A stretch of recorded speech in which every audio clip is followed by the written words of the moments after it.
Enggak, itu udah jatuh. Oh.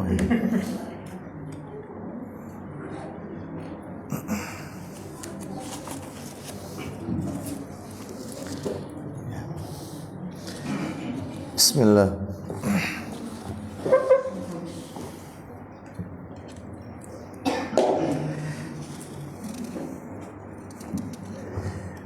Assalamualaikum warahmatullahi wabarakatuh.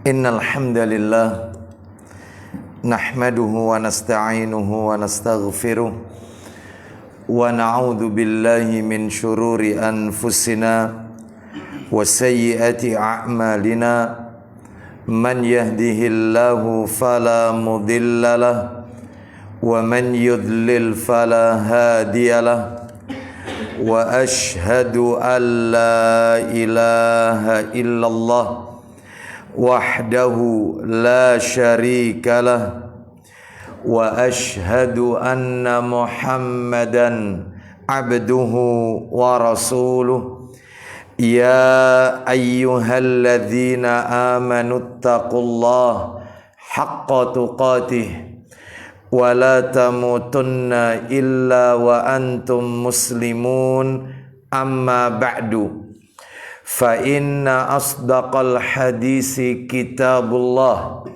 wa khairal hadi hadi Muhammadin sallallahu alaihi wasallam wa syarral umuri muhdatsatuha wa kullu muhdatsatin bid'ah wa kullu bid'atin dhalalah wa kullu dhalalatin finnar.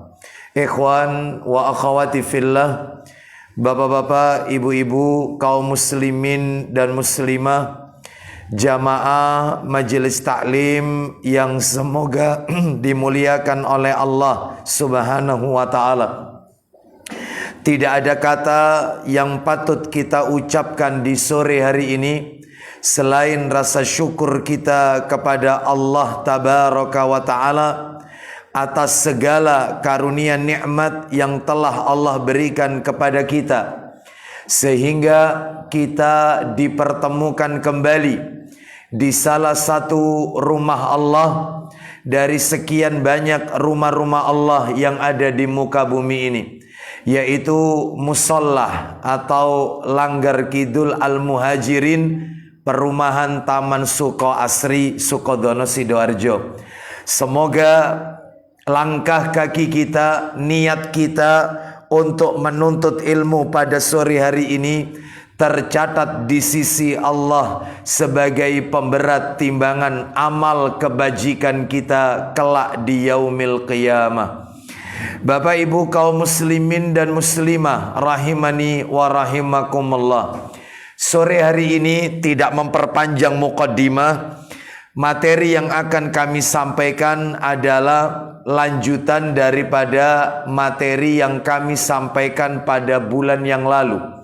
Jika pada bulan yang lalu kita menjelaskan tentang tafsir daripada firman Allah Subhanahu wa taala yang termaktub di dalam Al-Quran di surat An-Nisa ayat 34, yaitu salah satu ayatnya di dalam An-Nisa ayat 34 tersebut Allah berfirman, wallati takhafuna nusyuzahunna, wanita-wanita yang engkau khawatirkan nusyuznya.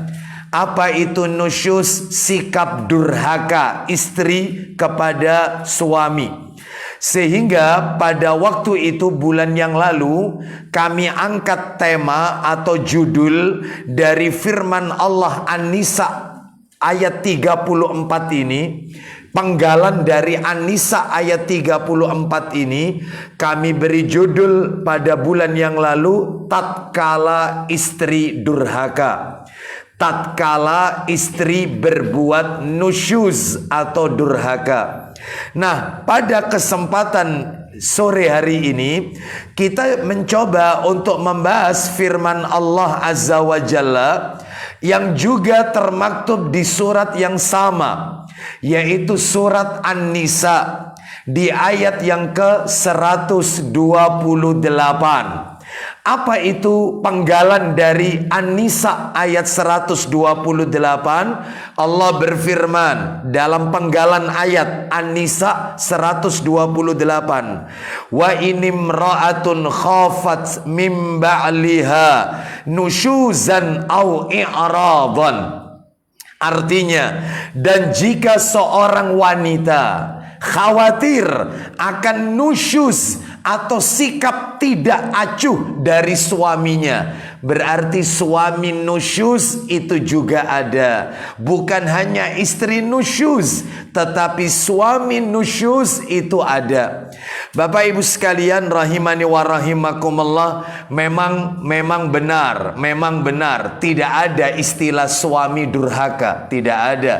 Tidak ada yang namanya orang tua durhaka kepada anak, tidak ada. Tetapi istilah suami zalim kepada istri, orang tua zalim kepada anak-anaknya ada. Harus kita akui. Istilah suami durhaka kepada istri nggak ada.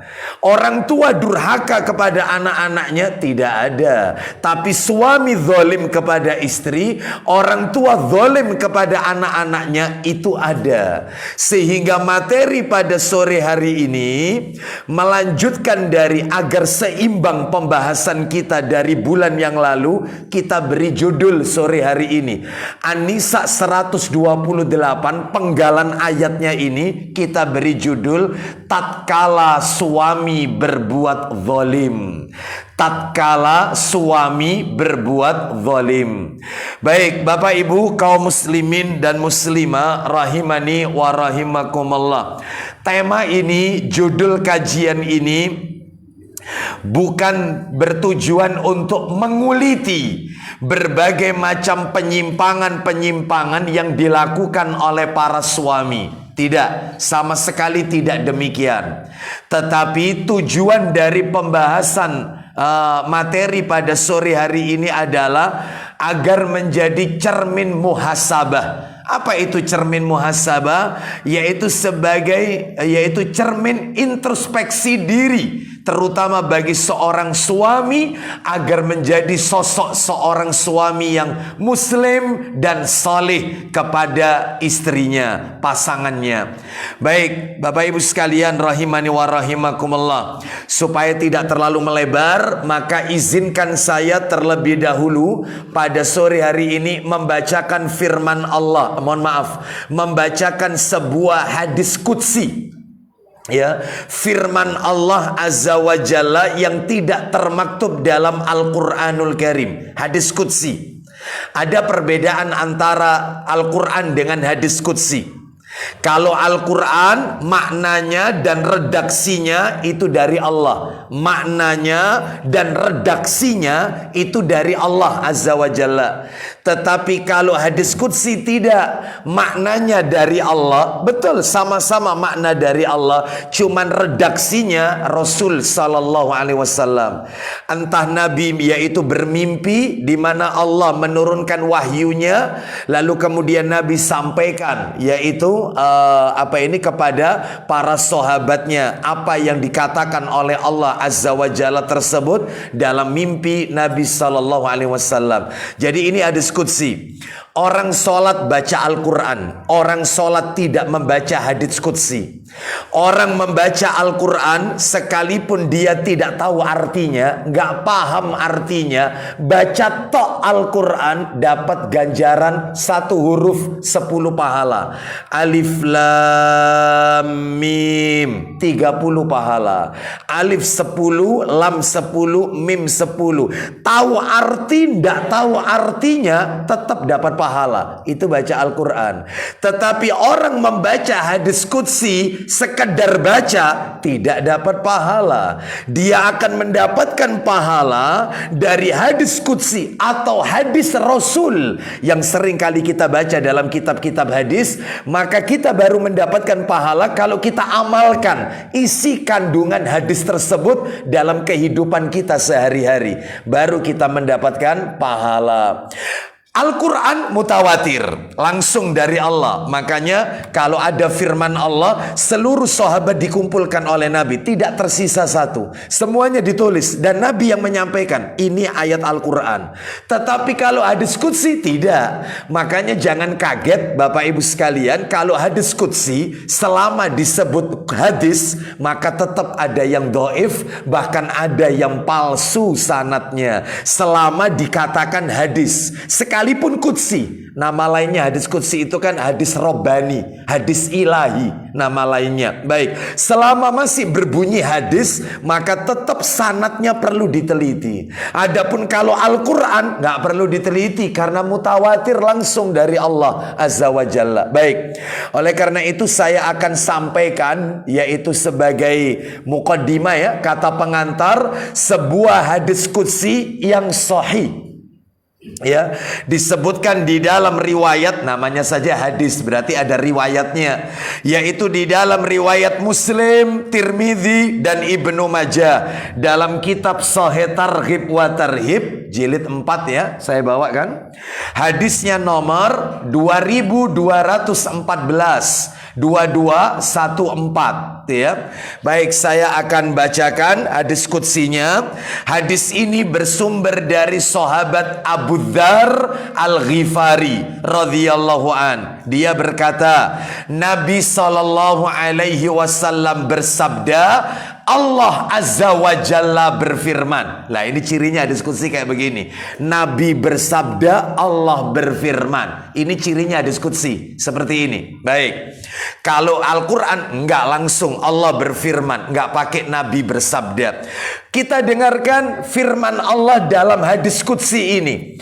Ya ibadi, inni haramtu dzulma ala nafsi wa ja'altuhu bainakum muharraman fala tadzalamu. Silakan baca Pak Didi. Dari Abu Dzar radhiyallahu an, dari Nabi sallallahu alaihi wasallam, tentang apa yang beliau riwayatkan dari Rabb-nya. Nah, ya kan seperti itu. Apa yang diriwayatkan oleh dari Rabb-nya Allah Azza wa Jalla. Terus bahwa dia berfirman. Kita perhatikan bersama-sama apa isi hadis qudsi ini, firman Allah dalam hadis qudsi ini. Silakan. Wahai hamba-hambaku, apa itu? Sesungguhnya aku telah mengharamkan kezaliman terhadap diriku. Baik, terus. Dan aku menjadikannya haram di antara kalian. Lalu, maka janganlah kalian saling menzalimi. Nah, baik. Bapak Ibu sekalian, rahimani wa rahimakumullah.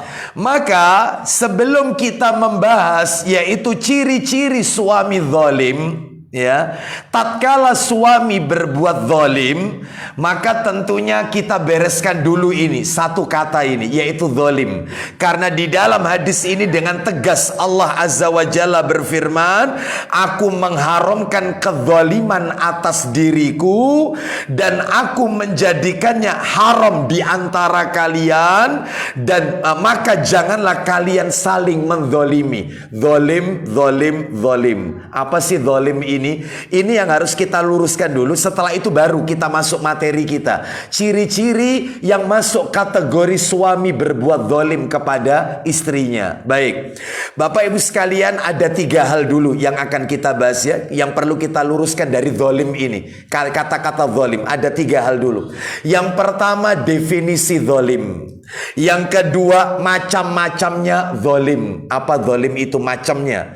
Ya, macam-macam bentuknya zalim itu ada berapa? Yang ketiga adalah hukum berbuat zalim, atau ya dalam hal ini bisa disebutkan yaitu apakah hukumnya ini haram ataukah hukumnya makruh, sesuatu yang dibenci, gitu ya. Nanti kita akan masuk. Baru nanti poin yang berikutnya yang terakhir, baru kita akan bahas bentuk-bentuk kezaliman suami kepada istrinya. Baik, sekarang kita bahas dulu berdasarkan hadis qudsi tadi, definisi zalim. Bapak Ibu rahimani wa rahimakumullah, para alim ulama mendefinisikan zalim ini berbagai macam definisi. Saya sebutkan saja 3 orang ulama. Mudah-mudahan 3 ini mewakili. Mudah-mudahan mewakili. Sebenarnya banyak yang mendefinisikan. Yang pertama yaitu kami nukil perkataan seorang ulama yang bernama Al-Kafawi rahimahullah di dalam kitab Al-Kulliyat halaman 594. Apa kata beliau rahimahullah? Zalim itu adalah meletakkan sesuatu bukan pada tempatnya. Nah itu, jadi kebalikannya adil. Adil itu proporsional, menempatkan sesuatu pada tempatnya. Kalau zalim kebalikannya, yaitu menempatkan sesuatu bukan pada tempatnya, tapi koma, masih ada lanjutannya. Mengambil hak orang lain serta menerjang batas-batas Allah. Ya, jadi zalim itu menurut Al-Kafawi rahimahullah definisinya ada 3 kalau begitu. Yang pertama meletakkan sesuatu tidak pada tempatnya. Yang kedua mengambil haknya orang lain. Ya, itu zalim. Yang ketiga menerjang batas-batas Allah. Maksudnya apa yang sudah Allah larang diterjang, apa yang Allah haramkan malah ia lakukan, apa itu yang Allah perintahkan untuk ditinggalkan malah didekati. Itu namanya zalim, menerjang batas-batas yang telah Allah tetapkan. Yang haram malah yaitu lakukan, yang halal malah ditinggalkan, dan seterusnya. Baik, ini menurut Al-Kafawi. Yang kedua yaitu menurut Al-Jurjani rahimahullah. Saya ambilkan di dalam kitab At-Ta'rifat halaman 48. Beliau Al-Jurjani rahimahullah mengatakan zalim itu hampir mirip ini, hampir mirip. Cuman ada sedikit lah perbedaannya. Zalim itu satu, meletakkan sesuatu tidak pada tempatnya. Sama. Yang kedua, berpaling dari kebenaran menuju kepada kebatilan. Ya, berpaling dari kebenaran. Dia nggak mau melakukan kebenaran. Justru dia melakukan kemungkaran-kemungkaran. Dia berpaling dari kebenaran, justru menuju kepada kesesatan, kebatilan. Itu zalim. Yang kedua. Yang ketiga, mengambil hak orang lain. Sama tadi dengan yang pertama tadi. Dan ternyata yang keempat kata beliau melampaui batas. Melampaui batas dari apa yang sudah Allah syariatkan. Ya, itu namanya zalim menurut yaitu Al-Jurjani rahimahullah. Yang menarik itu Bapak Ibu sekalian rahimani wa rahimakumullah, apa yang dikatakan oleh yaitu ulama yang ketiga, Syekh Muhammad bin Saleh Al-Utsaimin rahimahullah. Beliau berkata di dalam kitab Syarah Riyadhus Shalihin jilid 2 halaman 486. Kata beliau rahimahullah, simple ya, tetapi mencakup segalanya. Beliau mengatakan zalim itu artinya meninggalkan kewajiban satu, yang kedua melakukan apa yang Allah haramkan. Itu zalim. Kewajibannya ditinggalkan, yang kedua melakukan perkara-perkara yang telah Allah haramkan, yaitu zalim. Makanya nanti pendefinisi ketiga ini lebih cocok dengan materi kita sore hari ini. Tatkala suami berbuat zalim, bentuk-bentuk kezaliman suami kepada istri. Nanti lebih cocoknya itu definisi yang ketiga ini. Saya ulang ya. Menurut Ibnu Utsaimin rahimahullah, zalim itu adalah meninggalkan kewajiban satu, yang kedua melakukan yang haram. Contohnya, contoh kata beliau, si A telah mendolimi si B. Kalau dikatakan si A telah mendolimi si B, berarti maksudnya maknanya ada 2 ini. Saya ulang ya. Kalau Bapak Ibu mendengar kalimat si A telah mendolimi si B, itu maknanya ada 2. Makna yang pertama adalah si A telah melakukan hal-hal yang tidak diperbolehkan kepada si B. Itu makna pertama. Atau makna yang kedua, si A meninggalkan apa-apa yang menjadi kewajiban yang harus ia lakukan kepada si B. Apa yang menjadi haknya si B itu ditinggalkan oleh si A. Sehingga kewajibannya si A untuk menunaikan itu kepada si B itu tidak dia lakukan. Haknya si B tidak dilakukan. Lah itu namanya zalim. Itu kalau mau diterapkan dalam yaitu sebuah kalimat, contoh-contohnya. Wallahu a'lam bishawab. Nanti kita akan lebih jelas yaitu tentang bentuk-bentuk perbuatan zalim suami kepada istri. Sekarang kita akan masuk Bapak Ibu sekalian materi yang nomor 2, macam-macam kezaliman. Nah, Bapak Ibu rahimani wa rahimakumullah. Tadi sudah kita dengarkan ya. Coba diulang lagi Pak Didi tadi apa katanya Rasulullah SAW sabdanya dalam hadis qudsi tadi. Silakan diulang dari Abu Dzar, silakan.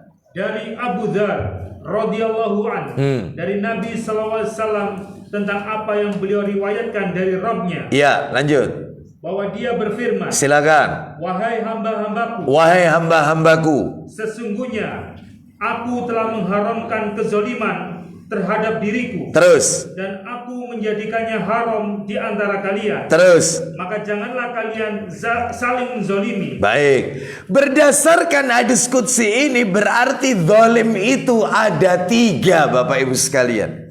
Macam kezaliman itu ada 3. Yang pertama adalah zalim kepada Allah. Karena tadi kalimatnya, aku mengharamkan kezaliman atas diriku. Ku di sini Allah Azza wa Jalla. Berarti zalim yang pertama zalim kepada Allah. Nanti contoh-contohnya dan dalil-dalilnya. Yang kedua, tadi dikatakan kita dengarkan, dan aku menjadikannya haram di antara kalian. Berarti macam kezaliman kedua adalah zalim kepada sesama manusia. Haram. Nomor 2 ini. 1 zalim kepada Allah. Yang kedua zalim kepada sesama manusia. Yang ketiga tadi kita dengarkan, maka janganlah kalian saling menzalimi. Berarti macam ketiga adalah berbuat zalim kepada diri sendiri. Jadi ada yang kepada Allah, zalim kepada Allah, zalim kepada sesama manusia, dan yang ketiga menzalimi dirinya sendiri. Sekarang contoh-contohnya beserta dalilnya. Yang pertama tadi zalim kepada Allah. Contohnya apa zalim kepada Allah? Syirik. Syirik itu sebuah kezaliman yang besar kepada Allah Azza wa Jalla. Mana dalilnya? Perbuatan syirik menyekutukan Allah itu kezaliman. Dalilnya, ayo dibuka Quran surat 31 Luqman. Quran surat 31 ayat 13. Luqman ayat 13. Allah Subhanahu wa taala berfirman, saya yakin Bapak Ibu sudah pada hafal. Allah berfirman, ya bunayya la tusyrik billah inna syirka la zulmun azim. Silakan baca. Hai anakku, janganlah kamu mempersekutukan Allah. Nah, janganlah kamu mempersekutukan Allah. Lanjut. Sesungguhnya mempersekutukan Allah adalah benar-benar kezaliman yang besar. Baik, berarti syirik itu kezaliman yang sangat besar. Ayo kita cocokkan. Kita cocokkan sama definisi tadi. Tadi panjenengan sudah dapat definisinya kan? Zalim itu menempatkan sesuatu tidak pada tempatnya. Syirik itu Bapak Ibu menempatkan sesuatu tidak pada tempatnya. Loh gimana Ustaz? Loh gimana? Lawang dia meyakini Allah itu pemberi rizki, Allah yang menghidupkan dan yang mematikan, Allah yang memiliki langit beserta arsnya, Allah yang memiliki bumi beserta seluruh isinya, Allah yang bisa menakdirkan sesuatu, dan semuanya adalah Allah. Ternyata dia tidak minta kepada Allah, mintanya kepada kuburan orang-orang saleh yang telah wafat. Orang-orang saleh yang telah wafat minta kepada kuburan orang-orang saleh. No, berarti ini kan menempatkan sesuatu pada tempatnya. Makanya saya sering kali mengatakan, ada muslim itu muslim kok mendua, muslim tapi mendua. Ya, tolong kata mendua ini jangan dikonotasikan selalu konotasinya itu arahnya ke poligami, bukan. Muslim kok mendua ini adalah, lihat seorang muslim ketika sholat, saya yakin baca Al-Fatihah karena rukun sholat.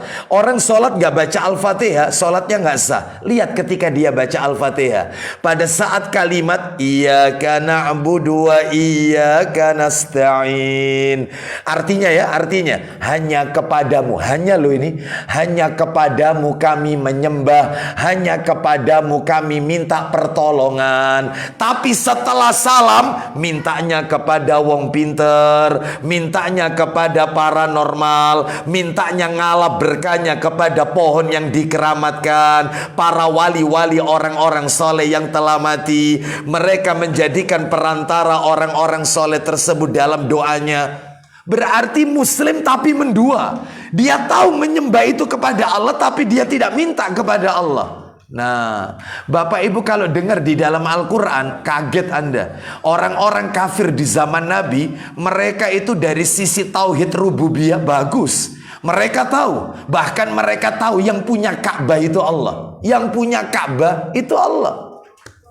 Yang punya Ka'bah itu adalah Allah. Makanya ketika Abraha itu akan menghancurkan Ka'bah, maka orang yang pertama kali dijumpai oleh Abraha itu adalah kakeknya Nabi, ya, Abdul Muttalib, yang saat itu sedang mengembalakan onta. Maka Abraha bertanya kepada Abdul Muttalib, yaitu dia bertanya, ya, milik siapakah yaitu onta-onta ini, dan milik siapakah rumah tua itu, maksudnya Ka'bah. Anda tahu jawabannya Abdul Muttalib, ana Rabbun Ibil, saya pemilik onta-onta ini, dan rumah tua itu ada yang punya Allah. Tahu mereka, tahu.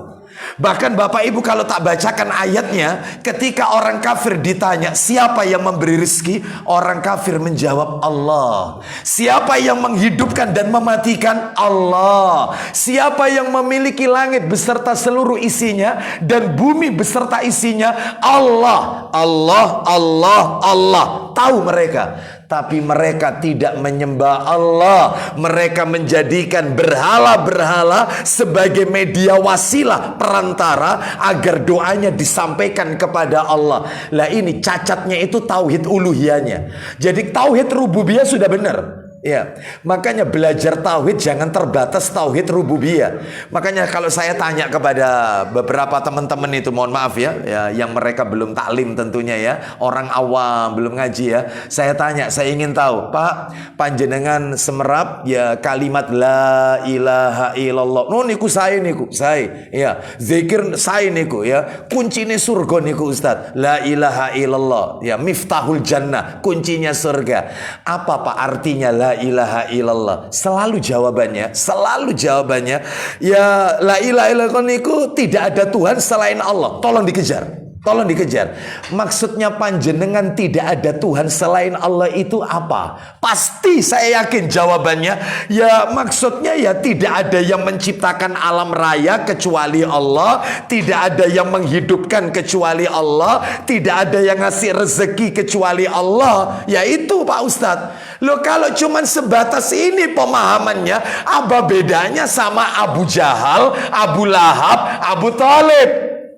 Mereka juga punya pemahaman yang sama. Pemberi rizki Allah, menghidupkan Allah, mematikan Allah, ya, yang punya langit dan bumi Allah. Mereka tahu itu. Makanya perlu ditingkatkan tauhidnya, bukan sekedar rububiyah, tapi tauhid uluhiyah. Berarti kalau begitu yang benar gimana Pak Ustadz? Dia tanya. Yang benar adalah la ilaha illallah itu tidak ada ilah yang berhak untuk diibadahi dengan benar kecuali Allah Azza wa Jalla. Loh berarti artinya harus dirubah? Iya, karena salah dalam menerjemahkan. Oleh karena itu maka ini adalah pentingnya belajar tauhid. Baik, jadi syirik ini termasuk kedzaliman yang besar. Ada ampunannya Ustadz? Nggak ada. Semua dosa ada ampunannya kecuali syirik. Kecuali syirik tidak ada ampunannya. Mana dalilnya? Ayo dibuka dalilnya. Surat An-Nisa, surat nomor 4 Pak Didi. Minta tolong. An-Nisa ayatnya ayat 48. Surat An-Nisa ayatnya adalah ayat 48. Allah Subhanahu wa taala berfirman, An-Nisa 48. Ya, innallaha la yaghfiru ay yushraka bihi wa yaghfiru ma duna dzalika liman yasha wa may yusyrik billahi faqad iftara isman azima. Silakan. Sesungguhnya Allah tidak akan mengampuni dosa syirik. Tuh, terus. dan Dia mengampuni segala dosa yang selain dari syirik itu. Nah, seperti itu. Allah tidak ampuni semua dosa selain yaitu Allah tidak ampuni yaitu dosa syirik, tetapi Allah ampuni semua dosa selain syirik. Saya ulang, Allah tidak mengampuni dosa syirik, tetapi Allah mengampuni semua dosa selain syirik. Coba Bapak Ibu sekalian. Bapak Ibu mungkin pernah mendengar kisah tentang nanti di hari kiamat. Sayang kitabnya tidak saya bawa. Dalam Sahih Targhib wa Tarhib nomornya 1533. Cerita tentang nanti di hari kiamat Allah akan datangkan seorang hamba Allah, seorang makhluk dari sekian makhluk ciptaan Allah, yang dia memiliki 99 lembar catatan amal. Yang satu lembarnya sejauh pandangan mata. Satu lembarnya sejauh pandangan mata, jumlahnya 99 lembar, isinya maksiat semua. Nggak ada satupun perbuatan baik, semua isinya maksiat. Lalu kemudian yaitu hamba ini ditanya oleh Allah Azza wa Jalla, coba kau periksa, yaitu dalam lembaran itu, apakah malaikat-malaikat pencatat amalku mendzalimi dirimu? Coba kau periksa, mungkin malaikat pencatat amal kebajikan, ya, mencatat amal-amal baik dan amal buruk itu telah mendolimimu. Maka orang ini menjawab, la ya Rabb, tidak ada satupun malaikatmu yang berbuat zalim. Lalu Allah tanya, adakah alasanmu kenapa kau berbuat maksiat sebanyak ini? Orang ini menjawab tidak ada, dan orang ini pasrah. Dia sudah pasrah, dia sudah merasa neraka tempatnya, ini jelas. Lalu kemudian kata Allah Azza wa Jalla, sebenarnya kau masih punya satu kebaikan di sisi kami. Masih ada catatan kebaikanmu. Dan pada hari ini kau tidak akan dizalimi. Akhirnya Allah mengeluarkan dari hati orang itu sebuah kartu. Makanya hadis yang kami bacakan ini disebut oleh ulama hadis bitokoh, hadis tentang kartu syahadat. Ternyata kartu yang Allah keluarkan dari hati orang itu bertuliskan asyhadu alla ilaha illallah wa asyhadu anna muhammadar rasulullah. Tauhid. Masih ada. Lalu kemudian setelah itu Allah mengatakan kepada hamba ini, datangilah timbanganmu. Berarti nanti di hari kiamat ada mizan, hari penimbangan amal. Meskipun amalan itu abstrak, nggak bisa ditimbang, abstrak ya, tetapi Allah maha mampu tentang hal ini. Kita imani saja, karena di hari kiamat ada yaitu mizan, timbangan, neraca. Lalu kemudian setelah itu orang ini bertanya, apa manfaatnya kartu yang bertuliskan kalimat syahadat itu dengan dosaku yang sekian banyak ini? Allah mengatakan, hari ini kau tidak akan dizalimi. Akhirnya kalimat syahadat itu diletakkan di salah satu daun neraca. Dosa-dosanya yang sejumlah 99 lembar, yang satu lembarnya sejauh pandangan mata, diletakkan di neraca, yaitu yang satunya, daun neraca yang satunya. Ternyata dosa-dosa tersebut naik, terangkat ke atas. Dua kalimat syahadat itu turun, yaitu berat ke bawah. Lalu orang itu diampuni oleh Allah Azza wa Jalla karena rahmatnya Allah dan masuk ke surga. Katanya ulama mengomentari hadis ini, berarti kalau begitu orang ini semasa hidupnya dia tidak pernah melakukan kebaikan, penuh hidupnya dengan maksiat. Berarti maksiat yang dia lakukan tidak ada satupun yang syirik, nggak ada. Zina, ya zina, dia lakoni, dia zina. Mencuri, iya. Durhaka dengan orang tua, iya. Makan riba, iya. Sudah, semua, molimo, bahkan perbuatan yang lain. Tapi syirik enggak, tidak dia lakukan. Syirik. Makanya dia masih selamat karena masih ada iman. Itu kalau dia melakukan syirik, 99 lembar itu ada catatan syiriknya, habis sudah. Neraka tempatnya. Khalidina fiha abada. Ada 3 penduduk neraka yang permanen, nggak mungkin keluar, nggak mungkin keluar. Meskipun ada syafaat, nggak mungkin keluar. 3 penduduk neraka. Yang pertama musyrik, pelaku syirik. Yang kedua adalah kafir, orang kafir. Yang ketiga munafik. Maka 3 orang ini nggak mungkin keluar dari neraka. Permanen ini sudah. Ternyata orang itu tetap keluar dari neraka karena nggak pernah syirik. Semua dosa dia lakukan. Pak Didik siapkan Sahih Muslim nomor 74. Kita dengarkan sebagai bandingan ya, pentingnya mentauhidkan Allah. Ya, 74. Ya, Sahih Muslim nomor 74. Kita dengarkan apa yang disebutkan oleh Nabi sallallahu alaihi wasallam dalam hadis ini. Ketika Nabi mendapatkan berita gembira dari malaikat Jibril alaihissalam, yang berita ini bersumber dari Allah Azza wa Jalla. Silakan. Dari Abu Dzar radhiyallahu an, Ya. dari Nabi sallallahu alaihi wasallam, beliau bersabda, Apa isi sabdanya? Jibril alaihissalam datang kepadaku. Lanjut. Lalu dia menyampaikan berita gembira kepadaku. Apa itu berita gembiranya? Siapa saja Dari umatmu yang mati, ya, sedangkan dia tidak menyekutukan Allah asalkan tidak syirik ya, maka dengan sesuatu apapun, dia masuk surga. apa kata Nabi kepada malaikat Jibril? Tanyaku, Ya, sekalipun dia berzina dan mencuri, meskipun umatku pernah zina, pernah mencuri, apakah tetap masuk ke surga? Lanjut. jawabnya, ya, sekalipun dia berzina dan mencuri. Tapi jangan dijadikan patokan ini. Jangan nih. Gak apa-apa, zina-zina gak apa-apa. Yang penting ojo sirik. Lo gak boleh, gak bisa. Kita gak tahu ini. Innamal a'malu. Lo kok biniat? Bukan. Ya, yang dihafalkan kok itu ya.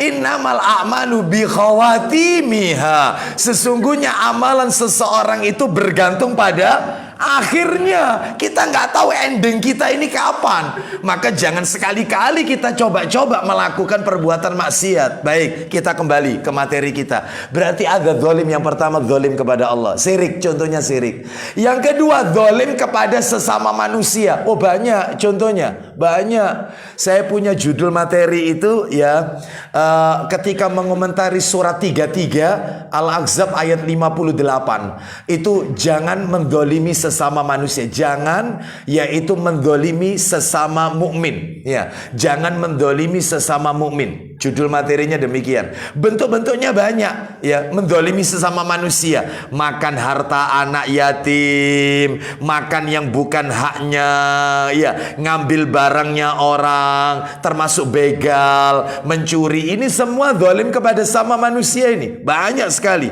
Dan ternyata, mohon maaf ini.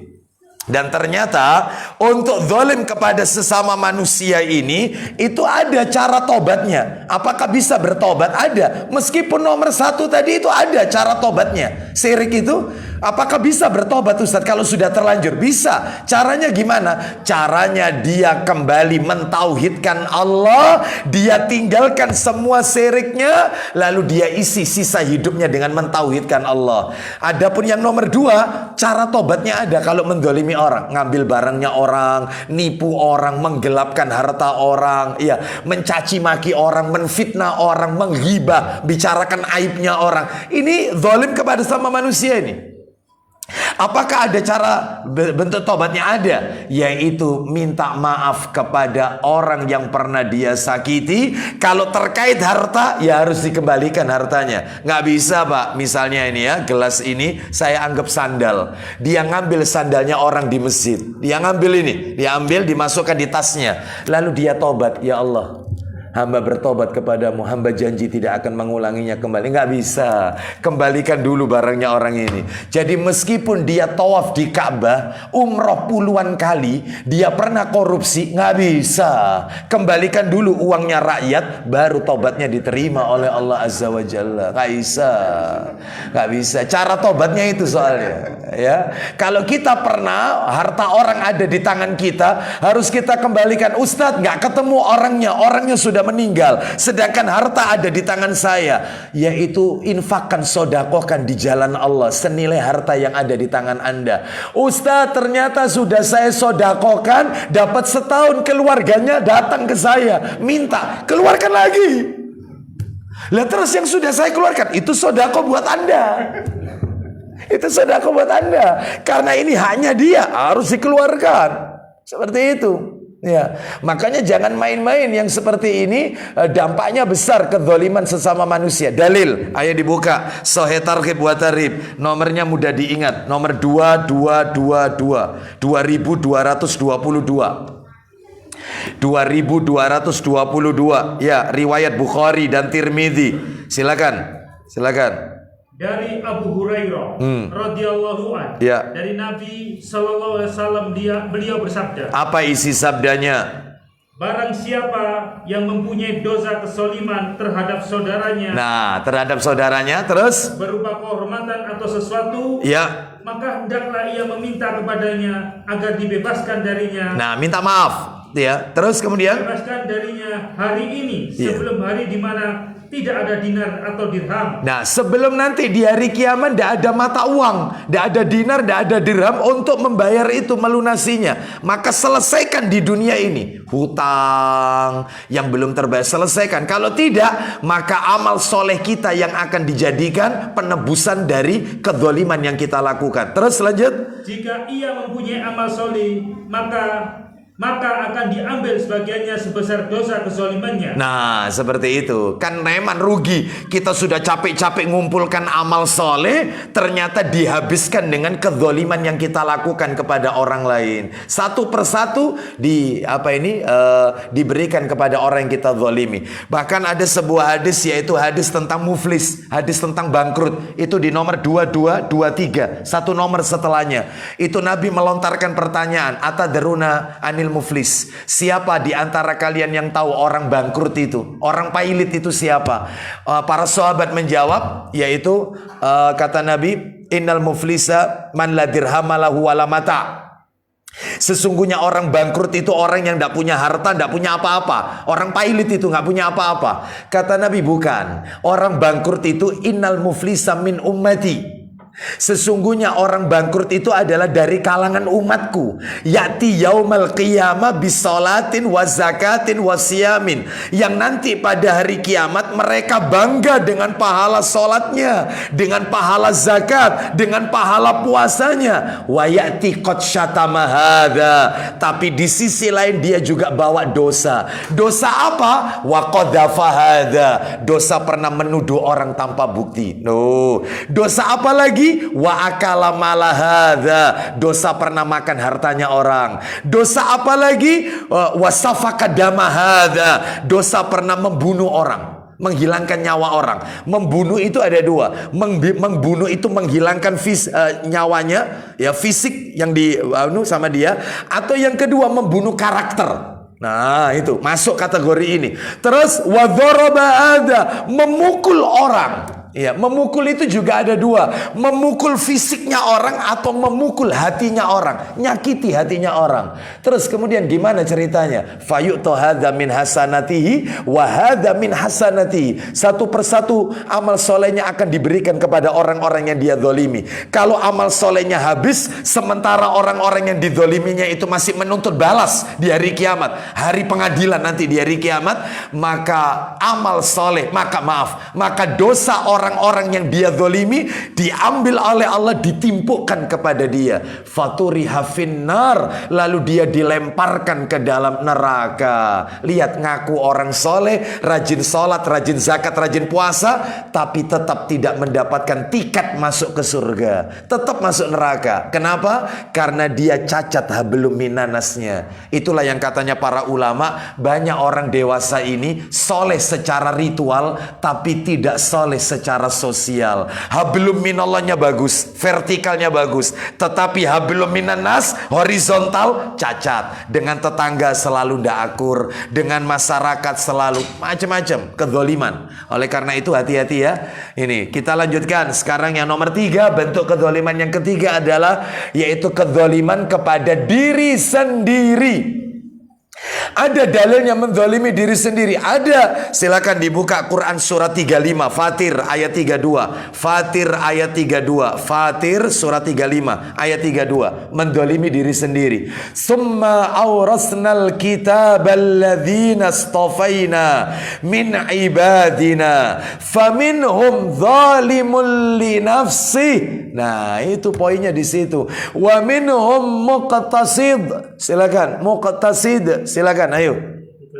Iya, surat 35 ayat 32. Iya, nggak apa-apa dibaca dari awal. Kemudian kitab itu kami wariskan kepada orang-orang yang kami pilih di antara hamba-hamba kami. Lalu Lalu di antara mereka ada yang menganiaya diri mereka sendiri. Ada yang menzalimi diri mereka sendiri. Ya, sampai di situ poinnya.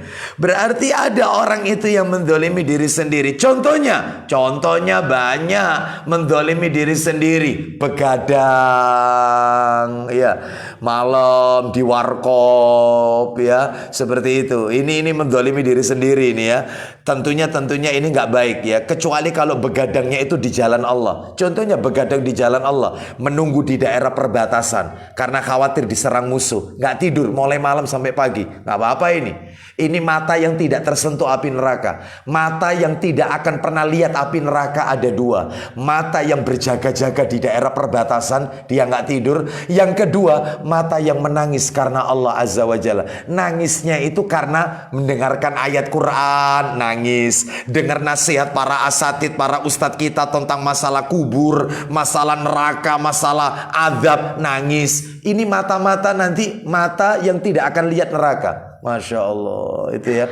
Mudah-mudahan Allah selamatkan kita dari azab neraka kala di yaumil qiyamah. Baik. Lah kalau misalnya nangisnya bukan karena itu, lihat film India nangis. Waduh. Ini ya, lihat sinetron nangis. Ini ya, makanya katanya Al-Imam Ibnu Qayyim Al-Jauziyah rahimahullah, tangisan itu ada 10, nangis itu ada 10. Ada nangis yang disyariatkan, ada nangis yang tidak disyariatkan. Apa saja itu? Jangan sekarang, lain waktu aja ya. Jangan sekarang, nanti tambah melebar nanti. Baik, jadi intinya ada mendolimi diri sendiri, itu ada. Ya, contohnya merokok. Kan tidak ada yang merokok tuh sini. Nggak ada di masjid ngaji ya, di musola ya, nggak tahu di luar, tapi saya nggak pernah lihat kok di sini ya, nggak tahu kalau di rumah kan gitu ya. Jadi ini merokok termasuk mendolimi diri sendiri. Nah seperti itu ya. Baik, jadi masih banyak lagi contoh-contoh. Apakah ada pintu tobatnya ini? Ada. Cara tobatnya kalau mendolimi diri sendiri? Ada. Caranya adalah ya dengan istighfar, memperbanyak amal soleh, atau misalnya dengan cara dosanya itu bisa terampuni dengan dia mendapatkan musibah. Ya sakit itu peluntur dosa. Mungkin dia pernah melakukan kezaliman kepada dirinya sendiri, sehingga dia diuji sakit oleh Allah. Lah sakit itu untuk melunturkan dosa-dosanya. Bisa jadi dengan istighfar, sholat sunat taubat itu tidak mencukupi mengampuni dosa-dosanya, tapi dengan dikasih musibah itu sebagai peluntur dari dosa yang pernah ia lakukan. Nah baik, sekarang kita lanjutkan yang nomor 3, hukum berbuat zalim. Hukum berbuat zalim, materi ketiga ini. Hukumnya jelas haram. Haram, zalim ini perbuatan haram, bukan makruh, haram, bahkan termasuk dosa besar. Mana dalilnya? Saya tunjukkan satu dalil yang bikin kita kaget nanti. Mohon maaf ini. Satu dalil yang menunjukkan zalim ini hukumnya haram. Zalim kepada Allah, zalim kepada sesama manusia, zalim kepada diri sendiri, haram. Mana dalilnya? Silakan dibuka Quran surat 11. Quran nomor 11, Quran 11 ayatnya 113, 113. Allah Subhanahu wa taala berfirman, wala tarkanu ilal ladzina zalamu fatamassakumun naru wama lakum min dunillahi min awliya tsumma la tunsarun. Silakan. Dan janganlah kamu cenderung. Ulang lagi. Dan janganlah kamu cenderung. Itu yang perlu digarisbawahi nanti. Ulang lagi Pak Didi. Dan janganlah kamu cenderung kepada orang-orang yang zalim. Cenderung kepada orang zalim tok, itu tidak boleh. Nanti kayak apa ini maksudnya? Nanti saya jelaskan. Ulang lagi sekali lagi dari awal. Dan janganlah kamu cenderung kepada orang-orang yang zalim. Terus. Yang menyebabkan kamu disentuh api neraka. Stop. Yang dimaksud dengan cenderung kepada orang-orang yang zalim adalah, perhatikan ya, saya ambilkan keterangannya dalam tafsir Ibnu Katsir ya, oleh Al-Hafidz Ibnu Katsir rahimahullah. Yang dimaksud dengan cenderung kepada orang-orang zalim yang tadi ancamannya sehingga menyebabkan kamu disentuh api neraka, itu maksudnya cenderung itu apa? Satu, di dalam tafsir Ibnu Katsir, mempergauli mereka. Koncoan, berteman dengan orang-orang zalim. Jangan dijadikan teman ini. Orang-orang zalim itu jangan dijadikan teman. Jangan. Karena kita akan masuk dalam ayat ini yang menyebabkan kamu disentuh api neraka. Meskipun kamu tidak zalim, tapi kamu cenderung kepada kezaliman. Satu, mempergauli mereka, menjadikan teman akrab. Yang kedua, meridhoi alias melegalisasi perbuatan teman kita yang melakukan kezaliman. Kadang-kadang kita itu pakai asas apa ya? Wis jarno iku urusane dhewe, sudah biarkan ya. Biar dia yang nanggung sendiri akibatnya. Ya, sudah biarkan. Yang penting jangan sampai pertemanan kita ini terganggu perkara dia melakukan kezaliman, dosa ya dipepek dhewe dan akan akibatnya. Ada nggak model-model kayak gini? Oh, banyak. Hati-hati, ya. Ini termasuk cenderung, nggak boleh. Lah terus sikap kita amar ma'ruf nahi mungkar. Amar ma'ruf nahi mungkar itu ada 3. Ada yang dengan tangan, maksudnya kekuasaan. Kalau kita punya power, kekuatan. Misalnya kita seorang ayah nasihati anaknya, punya kekuatan orang tua. Atau misalnya kita punya kedudukan di masyarakat, ulil amri, RT atau RW, lakukan amar ma'ruf karena punya power, kedudukan. Kalau misalnya dengan tangan nggak bisa, ya dengan lisan. Tugasnya ustadz, nyampaikan ceramah, kajian, menasehati ini halal, ini haram, tinggalkan, jauhi. Lisan. Kalau lisan tidak mempan, ya ketiga paling lemah, yaitu didoakan supaya dia dapat hidayah, tapi tidak menjadikan dia sebagai teman akrab. Nah, itu ya. Baik, jadi melegalisasi perbuatan zalimnya.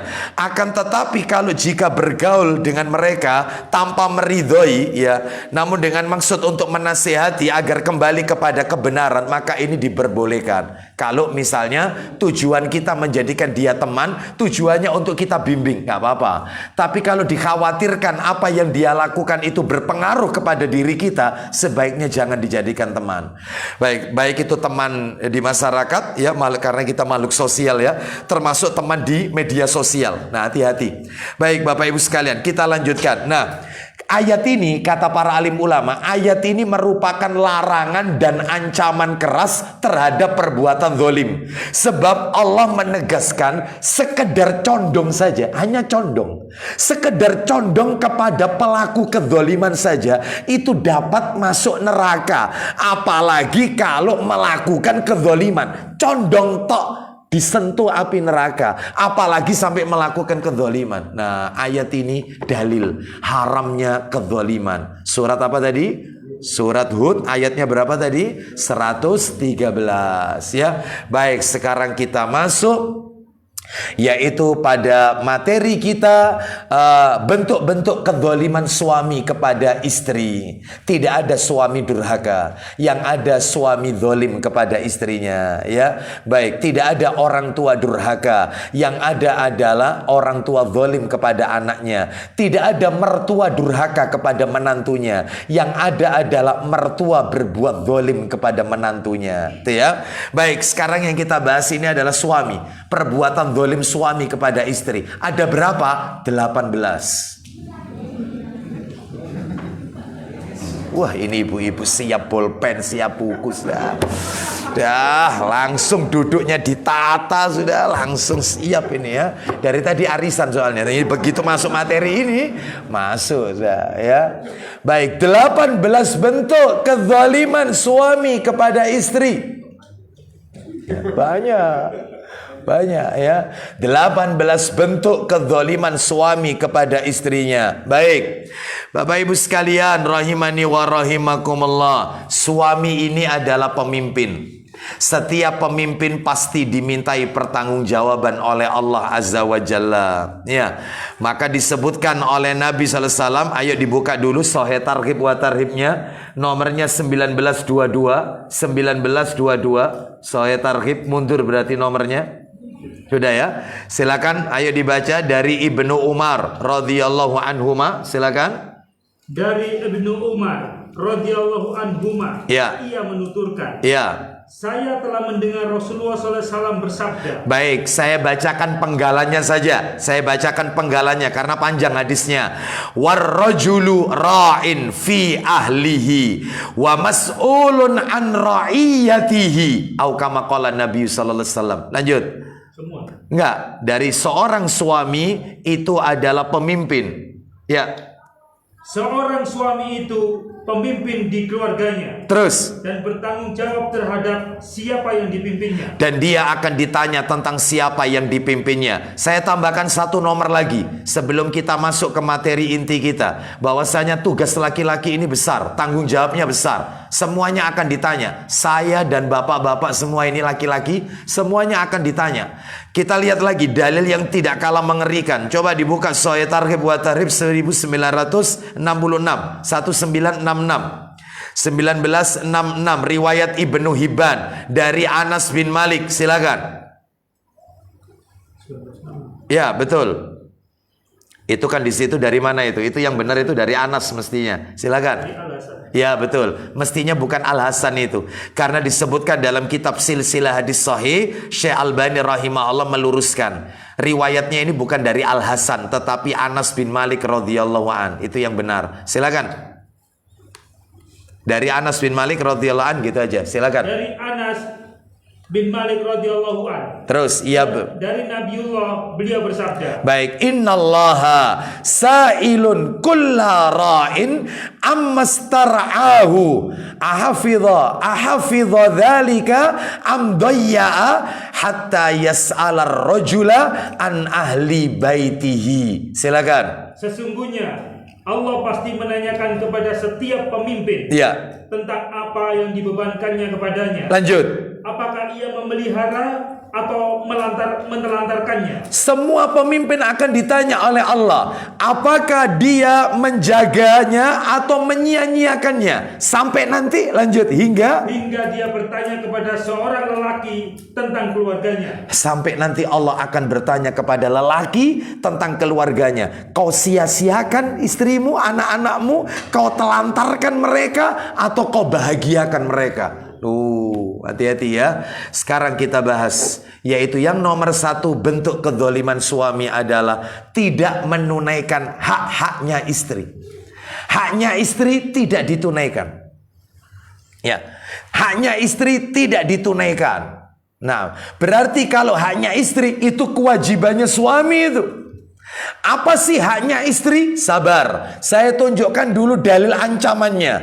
Laki-laki yang dia tidak menjalankan kewajibannya, laki-laki yang dia tidak menjalankan hak-haknya istri, tidak dipenuhi haknya istri, ancamannya besar. Tolong dibuka Sahih Targhib wa Tarhib, nomornya 1807 riwayat At-Tabrani, ya, di mana dari Maimun Al-Qurdi, dari bapaknya radhiyallahu an, dia berkata, saya mendengar Nabi sallallahu alaihi wasallam bersabda, ayyuma rajulin tazawwaja imra'atan ala ma qalla minal mahri aw kasura laisa fi nafsihi an yu'addiya ilaiha haqqaha khada'aha famata wa lam yu'addi ilaiha haqqaha laqiyallahu yaumal qiyamah wa huwa zanin.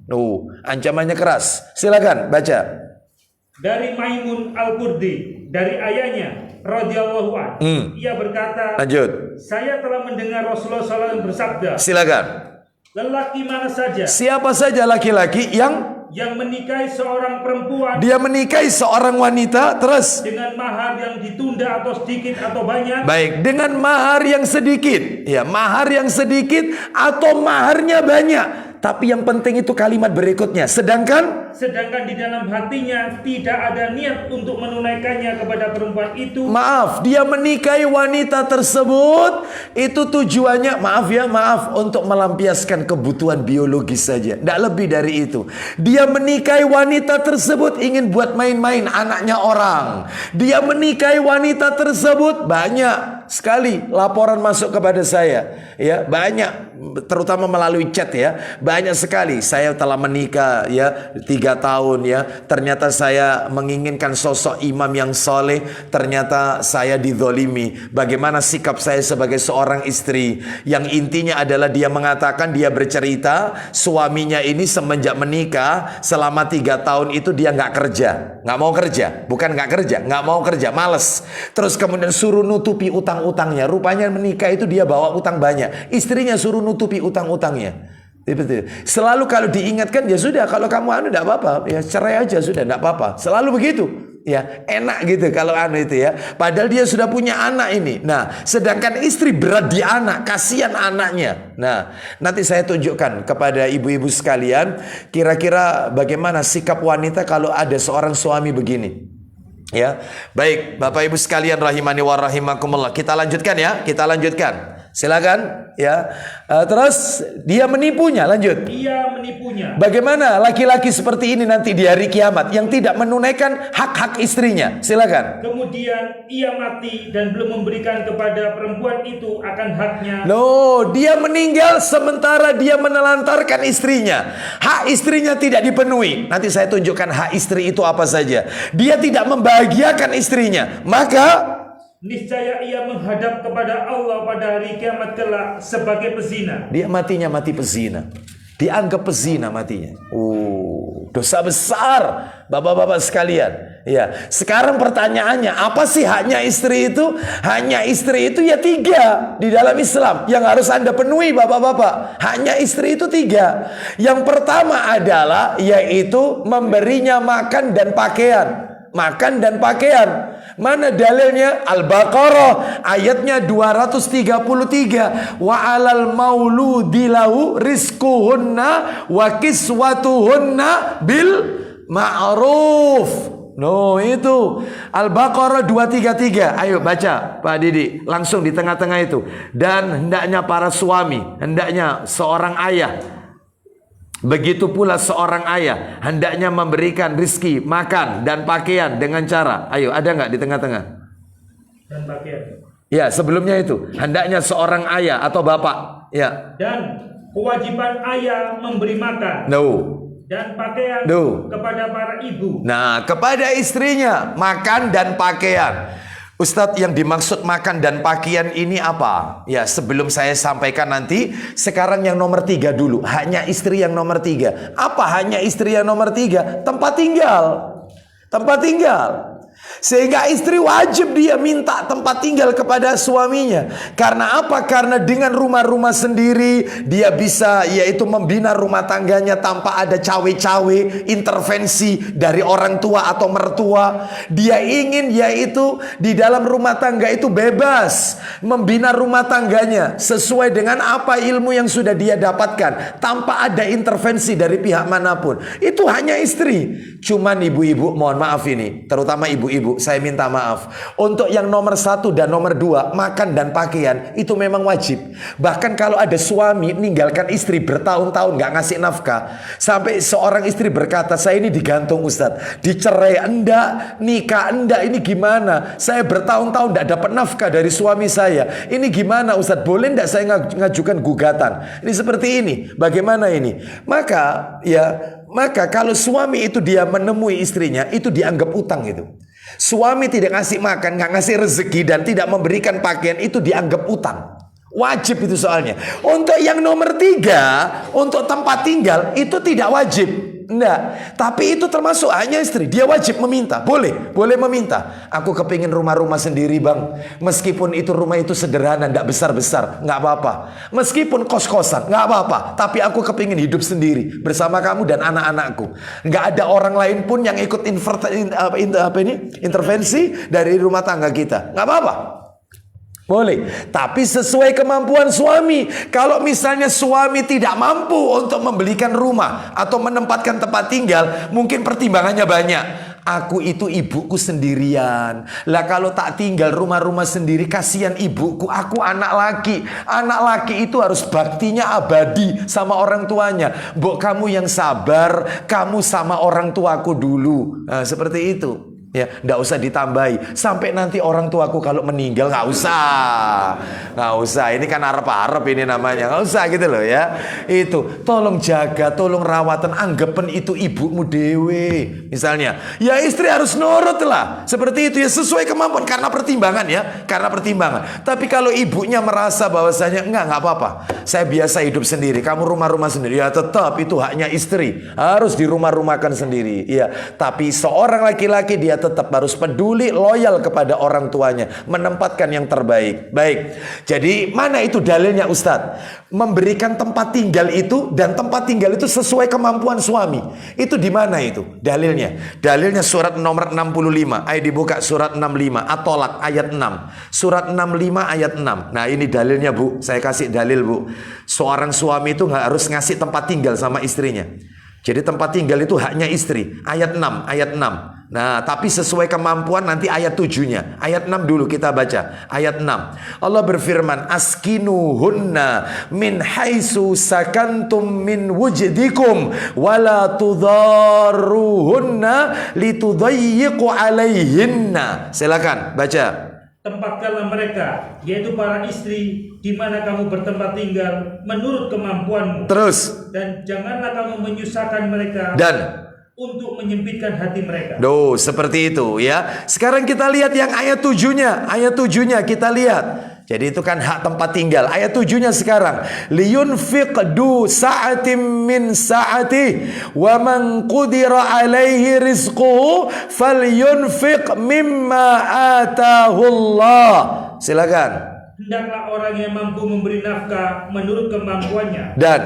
Dan orang yang disempitkan rezekinya hendaklah memberi nafkah dari harta yang diberikan Allah kepadanya. Baik, jadi sesuai kemampuan. Kalau suami itu mampunya setiap bulan itu memberikan nafkah sekian, ya sudah, jadilah istri yang qanaah. Jadi tetap, yaitu dia itu haknya wanita, ya. Tapi sesuai kemampuan, laki-laki jangan memaksa kehendak, jangan menyulitkan suami, yaitu dalam mencari nafkah.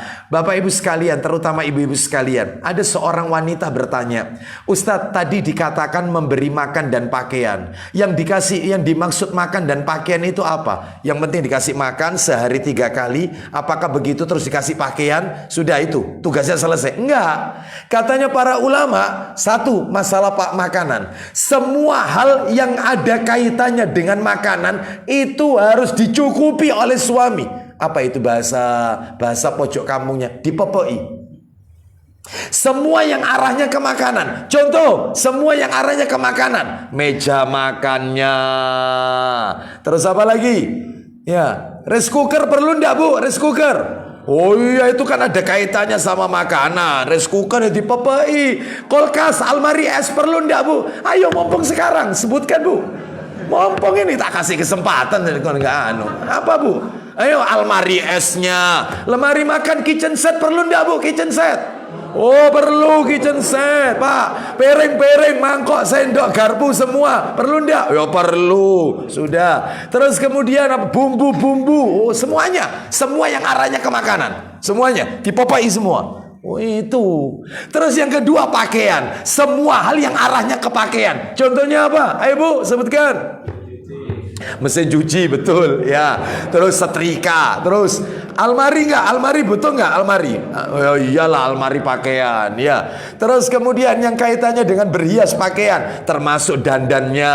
Termasuk apa lagi nih yang ada kaitannya dengan pakaian? Di antaranya adalah apa ini ya? Apa? Nah ya sudah, setrika tadi ya. Itu macam-macam lah, semuanya yang arahnya ke sana harus dicukupi semua. Nah, jadi itu yang menjadi kewajiban daripada suami kepada istri. Itu kalau dilalaikan, tidak ia tunaikan, maka suami zalim kepada istrinya. Hak istrinya tidak dipenuhi. Baik, sekarang kita lanjutkan. Ada wanita bertanya, "Ustadz, suami sudah ngasih saya uang bulanan untuk kebutuhan pokok. Iya, boleh enggak Ustadz istri itu minta lagi untuk uang jajan? Apakah uang jajan itu termasuk nafkah bulanan itu Ustadz?" Jawabannya adalah tidak termasuk. Nggak masuk.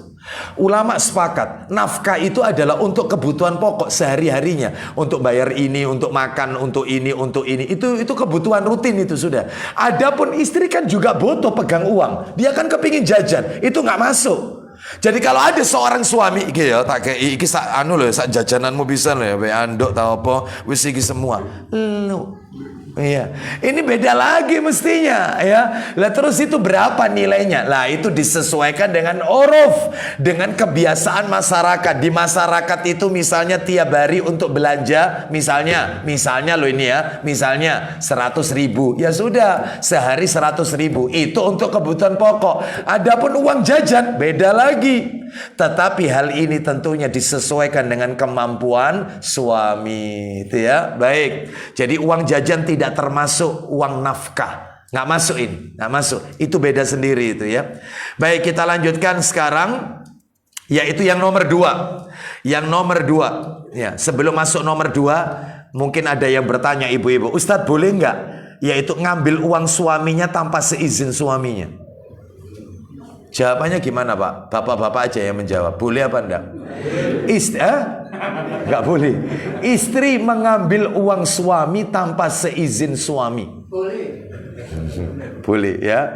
Kita lihat dalilnya. Ayo dibuka Sahih Muslim. Nomornya 1695. Coba dibuka Sahih Muslim 1695. Sahih Muslim 1695. Ketemu ya? Baik, silakan dibaca. Nomor aslinya 1714. Ayo dibaca.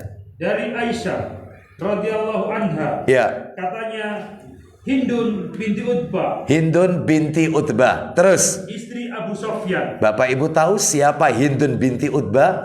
Hindun binti Utbah ini istrinya Abu Sofyan.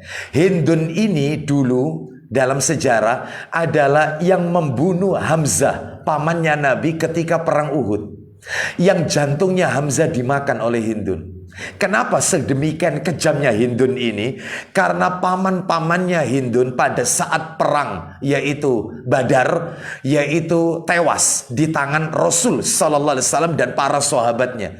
Banyak yang meninggal, keluarganya. Sehingga dia ketika perang Uhud menyewa seorang laki-laki yang bernama Wahsy, juru tombak khusus untuk membidik Hamzah. Tugasnya hanya membidik Hamzah. Begitu terbunuh maka dia belah dadanya Hamzah dan dia makan karena saking bencinya, karena tewas paman-pamannya di tangan Hamzah, yaitu pamannya Nabi Sallallahu Alaihi Wasallam ini. Baik, sehingga setelah itu kemudian dia masuk Islam. Masuk Islam, ceritanya dia ini akhirnya masuk Islam. Sama suaminya masuk Islam, Abu Sofyan masuk Islam. Ya, Hindun ini masuk Islam, suaminya masuk Islam. Ini ceritanya. Aisyah menceritakan tentang Hindun. Lanjut, teruskan. Pernah datang kepada Rasulullah SAW. Nah, bagaimana itu? Lalu katanya, apa kata Hindun? Ya Rasulullah, Ya, sesungguhnya Abu Sofyan itu seorang laki-laki yang bakhil. Abu Sofyan itu laki-laki yang bakhil, pelit, medit, kikir, bakhil. Apa lagi? Meleki. Apa lagi ya?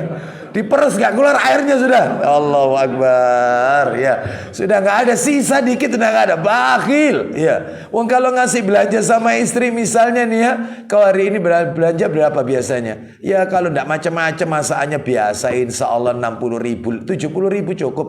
Ya, 70.000 itu yang biasa-biasa. Oh iya, besok ditagih. Kemarin kamu belanja habis berapa? 66.000, 4.000-nya bahasin. Oh, bakhil. Bakhil. Bakhil ini ya. Ya Allah, hamba berlindung kepadamu dari suami bakhil gitu ya. Nah, gimana ini suami bakhil? Lanjut, silakan.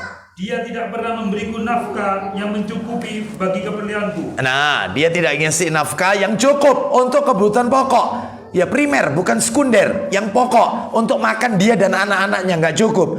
Apakah boleh? Silakan. Kecuali bila ku ambil keperluanku dan keperluan anak-anakku. Terus. Kecuali bila ku ambil hartanya tanpa setahunya. Nah, tanpa sepengetahuan dia. Terus lanjut. Berdosakah aku berbuat seperti itu? Apakah aku berdosa mengambil uang suamiku tanpa seizin suamiku? Apa jawaban Nabi? Jawab Rasulullah SAW. Iya. Boleh kamu ambil sekedar perlu untuk mencukupi kebutuhanmu dan anak-anakmu. Nah, boleh kau ambil untuk kebutuhan pokokmu. Pokok lo ya, pokok. Berarti boleh kalau suami bakhil boleh ya. Suami pelit boleh istrinya. Lah kalau tapi suaminya sudah memenuhi kebutuhannya, ya, perhiasannya, dandannya, pakaiannya semua sudah dipepai, sudah dicukupi. ATM masih diembat juga. Ya saya sarankan nikah lagi lah. Iya. Ya jangan nikah lagi ya. Artinya ya diberi nasihat Bapak Ibu sekalian. Jadi nggak benar kalau seperti itu. Tapi kalau suaminya itu zalim, bakhil, pelit, karena ada suami itu kalau dengan teman-temannya royal, tapi dengan istrinya bakhil. Dengan teman-temannya suka neraktir, tapi dengan istrinya bakhil, pelit. Nah, itu ada yang seperti ini. Bahkan Nabi SAW mengingatkan kepada laki-laki seperti ini. Apa kata Nabi? Dinarun anfaqtahu fi sabilillah wa dinarun anfaqtahu fi raqabah. Sahih Muslim nomor 957 kalau tidak salah ya. Dinarun anfaqtahu fi sabilillah wa dinarun anfaqtahu fi raqabah wa dinarun tasaddaqta bihi ala miskin wa dinarun anfaqtahu ala ahlika a'dhamuha ajral ladzi anfaqtahu ala ahlika. Uang yang kau berikan kepada di jalan Allah, uang yang kau gunakan untuk memerdekakan budak, uang yang kau gunakan untuk sodako kepada fakir miskin, dan uang yang kau berikan untuk keluargamu, istri dan anak-anakmu, yang paling besar ganjaran pahalanya adalah uang yang kau berikan kepada istri dan anak-anakmu. No. Makanya suami nggak boleh pelit kepada istri. Ya, baik, kita lanjutkan. Nomor dua, yang nomor dua, memperlakukan istri secara kasar. Dengan istrinya kasar. Contohnya, suka memukul, suka menjelek-jelekkan istrinya. Wong kalau manggil istrinya, bodoh, lu. Allahu Akbar, ya. Suka menjelek-jelekan. Kamu itu akalmu astagfirullahaladzim. Ini amanah, istri ini amanah. Amanah yang Allah berikan kepada kita. Pak, Bu, maaf. Yang namanya orang tua melepas anak perempuan berat. Namanya orang tua melepas anak perempuan untuk dinikahi oleh laki-laki, itu berat. Kalau bukan karena perintah Allah, nggak mungkin dilepas. Tapi karena perintah Allah, ganjaran pahalanya besar di sisi Allah, dilepas itu. Sebab ibu-ibu itu, mohon maaf, istri Anda yang ada di belakang itu, tanpa Anda nikahi Pak, rezekinya sudah dicukupi oleh Allah. Rezekinya sudah dicukupi. Tapi karena itu perintah Allah, nikah ini sunnah Nabi, dikasihkan sama abahnya, dikasihkan sama orang tuanya. Lah kok ini dijelek-jelekkan? Akalmu, bodoh kamu ini. Rambutmu tok yang panjang, tapi kau tidak punya otak. Astagfirullah. Haram. Ini apa ini? 150 meter belokin. Kok map?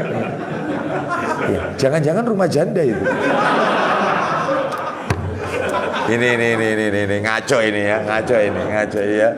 Ini saya ngomong begini kok jadi begitu ya. Bapak Ibu sekalian rahimani wa rahimakumullah ya. Bapak Ibu rahimani wa rahimakumullah. Kita lanjutkan. Memperlakukan istri secara kasar, suka mukul, suka menjelek-jelekan istri, termasuk menjelek-jelekan keluarganya istri. Kalau marah itu, papamu, mamamu, bapak ibumu itu gak tepak kabeh. Ada gak ya model-model kayak gini? Iya. Dulur-dulurmu itu wis. Buak kabeh. Masya Allah. Ya Allah, gak boleh. Dia menikahi wanita itu juga menikahi keluarganya. Gak boleh dijelek-jelekan keluarga istri. Ya, apalagi juga istri juga ada yang menjelekkan keluarga suami. Ya, banyak juga ya. Oh, banyak juga. Ini curhat ini jelas ini. Ini curhatan ini ya. Mestinya curhat itu bulan yang lalu Pak. Ya, ini materinya jangan dicampur-campur, nanti ibu-ibu marah ini ya. Ini wilayahnya ibu-ibu ini. Bapak Ibu sekalian rahimani wa rahimakumullah, ada sebagian suami yang ringan tangan, mengayunkan tangannya untuk memukul istrinya. Padahal istri ini adalah belahan jiwanya, cintanya, kekasihnya yang melekat pada sanubarinya, tapi disakiti. Mari kita dengarkan baik-baik apa petunjuk Nabi tentang hal ini. Rasul mencela seorang suami yang suka main tangan, mukul istrinya, padahal padahal malam harinya dia butuh dengan istrinya, dijima istrinya. Apa kata Nabi? Ayo dibuka Sahih Targhib wa Tarikh nomor 1929. 1929 yaitu Nabi bersabda, ya'midu ahadukum fayajlidu imra'atahu jaldal abdi fala'allahu yudaji'uha min akhiri yaumihi, atau kama qala Nabi sallallahu alaihi wasallam. 1929. Ya. Dari Muawiyah bin Haida radhiyallahu anhu, ia menuturkan. Silakan. Saya pernah berkata, wahai Rasulullah. Baik, bentar. Itu nomor berapa? 29. Oh, bukan. Itu ada di Sahih Bukhari. Maaf, Sahih Bukhari. Nomornya 4942, 4942. Nomor asli ya. Di nomor asli ini dari Abdullah bin Zam'ah radhiyallahu an. Saya langsung artikan aja dari apa yang kami bacakan tadi. Ada seseorang di antara kalian memukul istrinya seperti pukulan terhadap budak. Padahal siapa tahu dia akan menjimaknya pada akhir malam. Nah, ini nggak boleh. Rasulullah mencela, nggak boleh ya. Baik, istri ini amanah. Bahkan kata Nabi, istri itu diumpamakan dalam hadis Bukhari, qawariro, gelas-gelas kaca. Ya, yang namanya gelas kaca kalau naruh hati-hati, jangan terlalu kasar, keras, nanti retak. Kalau naruh jangan di pinggir, nanti kesenggol pecah. Berarti istri itu diibaratkan gelas-gelas kaca. Hati-hati dalam membimbing mereka. Dan ini amanah. Ya, pertanggungjawaban kita nanti di hadapan Allah Azza wa Jalla. Baik, kita lanjutkan nomor 3, yang sabar dengan istri kita, yang sabar, jangan kasar. Ya, yang nomor 3, menarik kembali mahar yang telah diberikan kepada istrinya. Diambil lagi maharnya. Diambil lagi mahar yang telah diberikan kepada istrinya. Mana dalilnya? Dalilnya yaitu disebutkan di dalam Al-Quranul Karim. Ya, sebenarnya ayatnya banyak di sini ya. Saya langsung saja di surat An-Nisa ayat 21. An-Nisa ayat 21. Ya, kita dengarkan. Sudah ketemu An-Nisa ayat 21. Surat nomor 4 ya, An-Nisa ya, ayatnya 21 tentang masalah mahar. Allah berfirman, wa kaifa ta'khudunahu wa qad afdha ba'dukum ila ba'di wa akhadna minkum mitsaqan ghalidha. Silakan. 20-nya enggak usah 20-nya, 21 aja langsung. Silakan. Bagaimana kamu akan mengambilnya kembali? Padahal sebagian kamu telah bergaul atau bercampur dengan yang lain sebagai suami istri. Baik, perhatikan kalimatnya. Bagaimana kamu akan mengambilnya kembali? Mengambilnya kembali itu apa? Di ayat 20-nya tentang mahar. Bagaimana kamu mengambilnya kembali mahar itu? Padahal kamu telah bercampur satu sama lain sebagai suami istri. Dan mereka, istri-istrimu telah mengambil perjanjian yang kuat, ikatan pernikahan dari kamu. Nah, misakun ghalidh, yaitu ijab qabul, itu perjanjian yang kokoh. Nah, baik, kita lanjutkan Bapak Ibu sekalian. Nomor 4, langsung aja nomor 4. Melanggar persyaratan istri atau keluarganya. Jadi sebelum nikah itu keluarganya ngasih syarat. Ternyata setelah menikah dilanggar oleh suaminya. Nah, contohnya begini. Jadi boleh, Bu, mohon maaf ini, terutama yang punya putri yang siap akan menikah.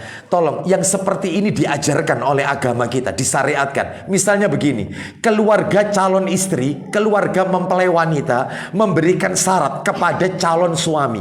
Ngasih syaratnya, misalnya begini, kelak nanti setelah anaknya kau dipersunting, kelak kalau kau sudah nikahi anakku, maka aku minta kepadaku, anakku nggak boleh dibawa keluar kota.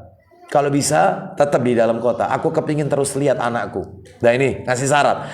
Atau syarat yang lain, aku tidak ridho, yaitu kau menikah lagi selama anakku masih bisa menjalankan kewajibannya sebagai istri. Kecuali kalau anak perempuanku tidak bisa menjalankan kewajibannya, silakan kau berpoligami. Sanggup atau tidak kau penuhi syarat ini? Loh, itu boleh itu. Boleh. Syarat sebelum nikah, syarat diucapkan semua. Bahkan ada sekarang itu model-model, yaitu harta istri sebelum menikah itu apa saja. Aku sebelum nikah itu punya harta ini. Nah, sampai itu dilegalkan itu. Nah, harta suami sebelum nikah ini. Nah, nanti satu saat kalau terjadi apa dan bagaimana, nah itu syarat. Nggak apa-apa yang seperti ini. Ya, katanya ibu-ibu, dulu lupa Ustadz ngasih syarat. Makanya suaminya nikah lagi, salah dewe kan gitu ya. Ya, seperti itu ya. Jadi boleh ngasih syarat. Dan apabila itu dilanggar, ya, dilanggar, apakah pernikahannya itu batal? Tidak, tetapi suami itu dosa besar. Dosa besar, zalim, ya, karena melanggar persyaratan. Mana dalilnya? Ayo dibuka dalilnya, yaitu di dalam hadis riwayat Muslim nomornya 1339. Ya, atau nomor aslinya 1418 nomor aslinya dari Uqbah bin Amir. Ayo baca Pak Didi. Uqbah bin Amir, silakan. Uqbah bin Amir radhiyallahu anhu, katanya Rasulullah SAW bersabda, Inna ahaqqas syarti an yufa bihi mastahlaltum bihil furuj. Silakan. sesungguhnya syarat yang paling penting dipenuhi ialah syarat untuk menghalalkan kamu bersenggama. Syarat yang paling penting harus dipenuhi adalah syarat untuk menghalalkan ketika jima. Sebelum jima itu ada syarat istrinya. Makanya suami dia harus tanya kepada istrinya, sesaat lagi kita akan menikah, ada syarat yang kau berikan kepada saya? Nah seperti itu. Ketika nadhor, sudah cocok? Sudah setuju?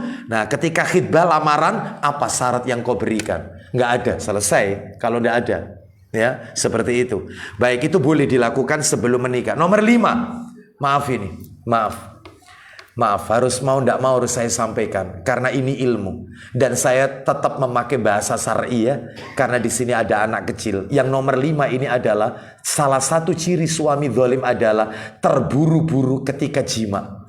Terburu-buru ketika menjima istri, pengen cepat-cepat, terburu-buru, nggak boleh. Sampai benar-benar istrinya itu merasakan kenikmatan tersebut, dia terpenuhi haknya, baru kita boleh menyelesaikan hajat kita. Kalau tidak, nggak bisa. Ada dalilnya? Ada. Kitabnya sudah saya siapkan. Bawa sini Pak Didi, kitab ini.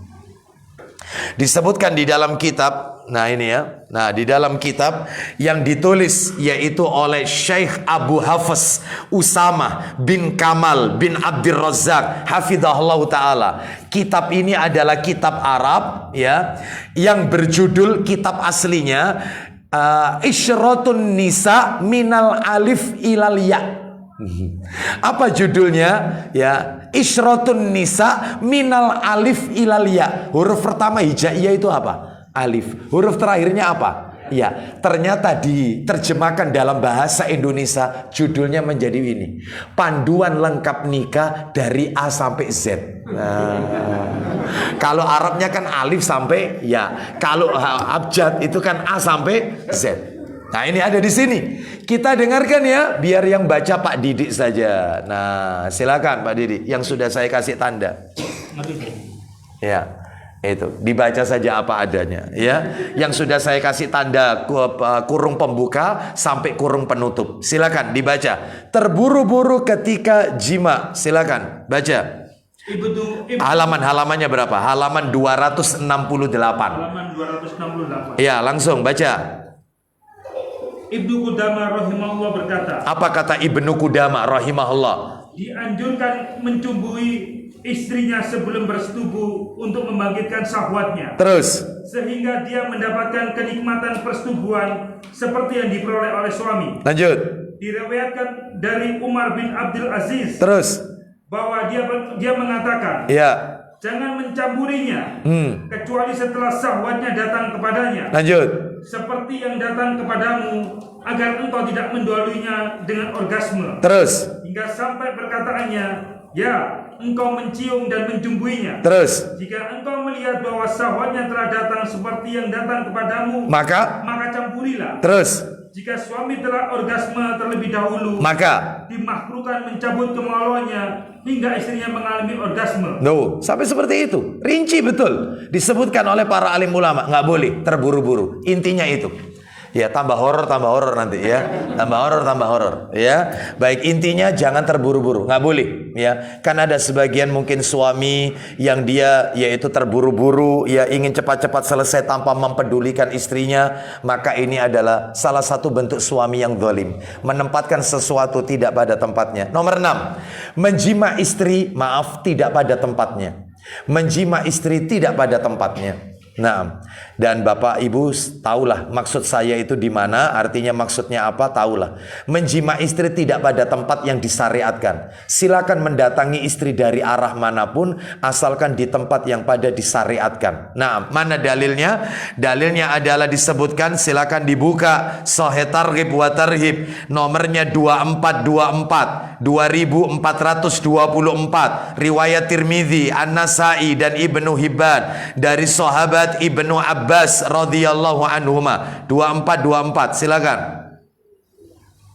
Dari Ibnu Abbas radhiyallahu anhuma, Ya. bahwasanya Rasulullah SAW telah bersabda, La yanzurullahu azza wa jal ila rajulin ata rajulan aw imra'atan fi duburiha. Silakan. Allah Azza wa Jalla tidak akan melihat kepada laki-laki yang menyetubui laki-laki atau menyetubui perempuan pada duburnya. Allah tidak akan melihat seorang laki-laki yang menjima laki-laki, sesama laki-laki menyukai sama jenis, atau menjima wanita tidak pada tempatnya. Naam, tempat yang tidak disyariatkan, nggak boleh.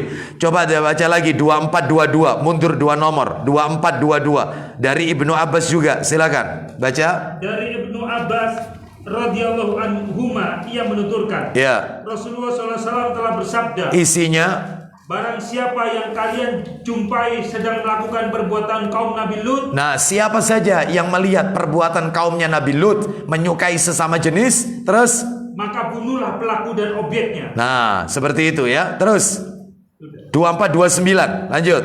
Dan 2430, baca.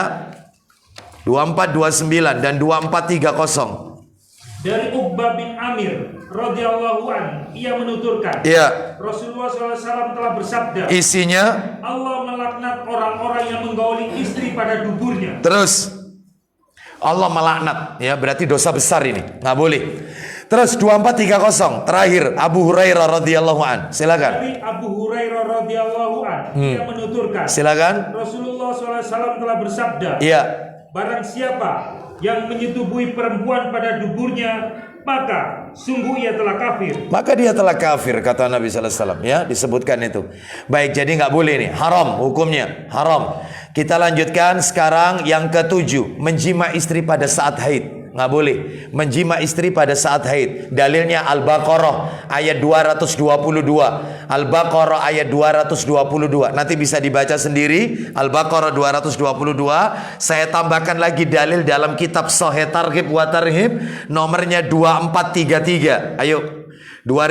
2433 dari sahabat Abu Hurairah radhiyallahu an. Silakan baca. 2433. Ya, 2433. Silakan. Ya. Dari Abu Hurairah. Iya betul, dari Abu Hurairah, betul, 2433. Dari Abu Hurairah bahwasanya Rasulullah SAW telah bersabda, Isinya, barang siapa yang menyetubui wanita haid terus, atau perempuan pada duburnya, terus, atau datang kepada dukun lalu mempercayainya, terus, maka sungguh ia telah kafir kepada apa yang telah diturunkan kepada Muhammad Sallallahu alaihi wasallam. Nah, ya. Jadi barang siapa yang dia yaitu menjima istri pada saat haid atau menjima istri tidak pada tempat yang disyariatkan atau mendatangi dukun dan mempercayainya, maka dia telah kafir dengan apa yang dibawa oleh Nabi Muhammad sallallahu alaihi wasallam, ya. Baik, ini ancaman keras berarti ya. Nomor 8, mengajak istri berbuat dosa alias menjadi suami dayus. Mengajak istri melakukan perbuatan dosa alias menjadi suami dayus. Mana dalilnya? Sahih Targhib wa Tarhib nomor 2366 2366. Kita dengarkan. Ani bin Umar radhiyallahu anhuma, Rasulullah sallallahu alaihi wasallam bersabda, salasatun qad haramallahu tabaraka wa taala alaihimul jannah. Silakan. Dari Abdullah bin Umar radhiyallahu anhuma bahwasanya Rasulullah SAW bersabda, Apa isi sabdanya? ada 3 orang yang Allah maha suci lagi maha tinggi telah mengharamkan surga atas mereka. Ada 3 orang yang Allah haramkan masuk surga. Yang pertama, mudminul khomer. Silakan. Pecandu khamr, Yang kedua, wal aqa. Silakan. orang yang durhaka terhadap orang tuanya, Yang ketiga, wadayus. Silakan. dan dayus, Alladzi yukiru fi alihil khabas. Silakan. yang merestui perbuatan keji yang terjadi pada keluarganya. Nah, dayus ini nama lainnya adalah diasa. Dan dayus ini kata Al-Imam Imam Adz-Dzahabi rahimahullah masuk kategori dosa besar. Dosa besar ini. Kenapa? Karena ancamannya adalah yaitu haram masuk surga. Bayangkan seperti itu.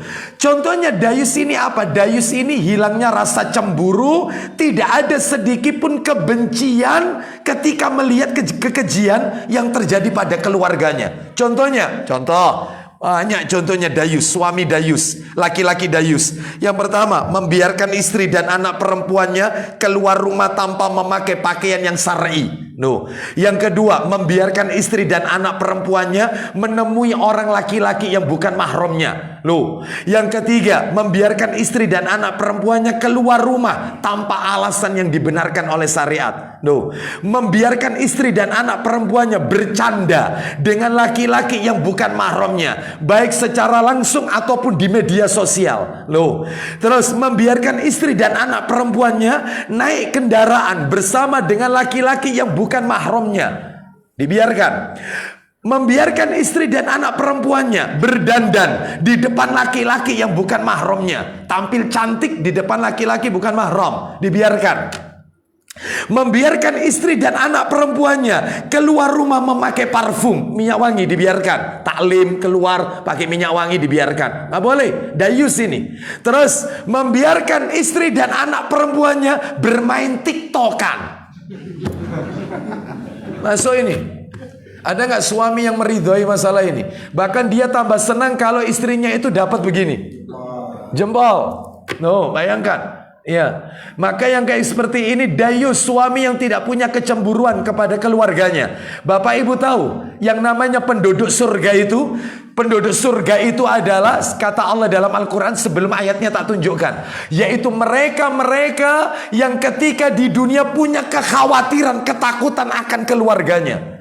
Jadi saya tunjukkan nanti sebentar lagi ayatnya ya. Terjadi dialog di dalam surga.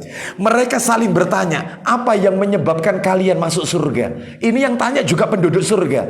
Yang menyebabkan kamu masuk surga itu apa? Terus yang lain menjawab, kami masuk surga ini lantaran kami dulu ketika di dunia punya ketakutan, kekhawatiran atas keluarga kami dari dosa dan maksiat. Berarti seorang suami yang khawatir, takut jangan sampai istri dan anak perempuannya melakukan pelanggaran syariat. Makanya punya rasa kecemburuan. Istrinya keluar rumah, tangannya terlihat, perhiasannya terlihat, langsung ditegur. Iya, ngapain kamu keluar rumah nggak pakai sarung tangan? Bukankah perhiasan itu dilihat oleh laki-laki bukan mahram? Ya, diingatkan, jangan dibiarkan. Ya, terus malah dipuji. Kok napi mah tanganmu mah anu. Loh, dayus ini. Dayus. Iya. Api kok nek gawe gelang iku. Nek mana-mana nek ngaji gawin kabeh. Dayus ini. Suami yang membiarkan. Kok bisa laki-laki lain menikmati, yaitu kemulusan kulit istrinya, kecantikan wajah istrinya, apalagi di media sosial. Haram hukumnya. Hati-hati, dan itu pemicu penyakit ain dan juga dijadikan ajang maksiat oleh sebagian laki-laki. Menikmati wajah istri kita atau istri wanita lain, ya, wanita-wanita lain dipakai untuk onani dan seterusnya. Maksiat. Nggak boleh. Ya, hati-hati. Berarti suami dayus yang seperti ini. Mana dalilnya tentang penduduk surga tadi? Ayo dibuka surat 52. Surat At-Tur itu. Surat At-Tur. Masya Allah kalau kita lihat baca ayat ini. Surat nomor 52. Surat nomor 52 itu At-Tur. Ayatnya ayat 25 dan 26. Surat 52. Ya betul At-Tur ya.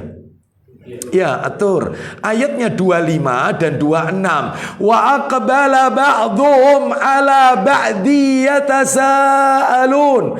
Qalu inna kunna qablu fi ahlina musyfiqin. Silakan. Dan sebagian mereka menghadap kepada sebagian yang lain, saling tanya-menanya. Itu di surga kejadiannya. Ini dalam tafsir Mukatsir dikatakan kejadian di surga. Terus mereka berkata, ya, sesungguhnya kami dahulu sewaktu berada di tengah-tengah keluarga kami merasa takut akan diazab. Nah, makanya betul firman Allah, ku anfusakum wa alaikum nar. Jagalah dirimu dan keluargamu dari api neraka.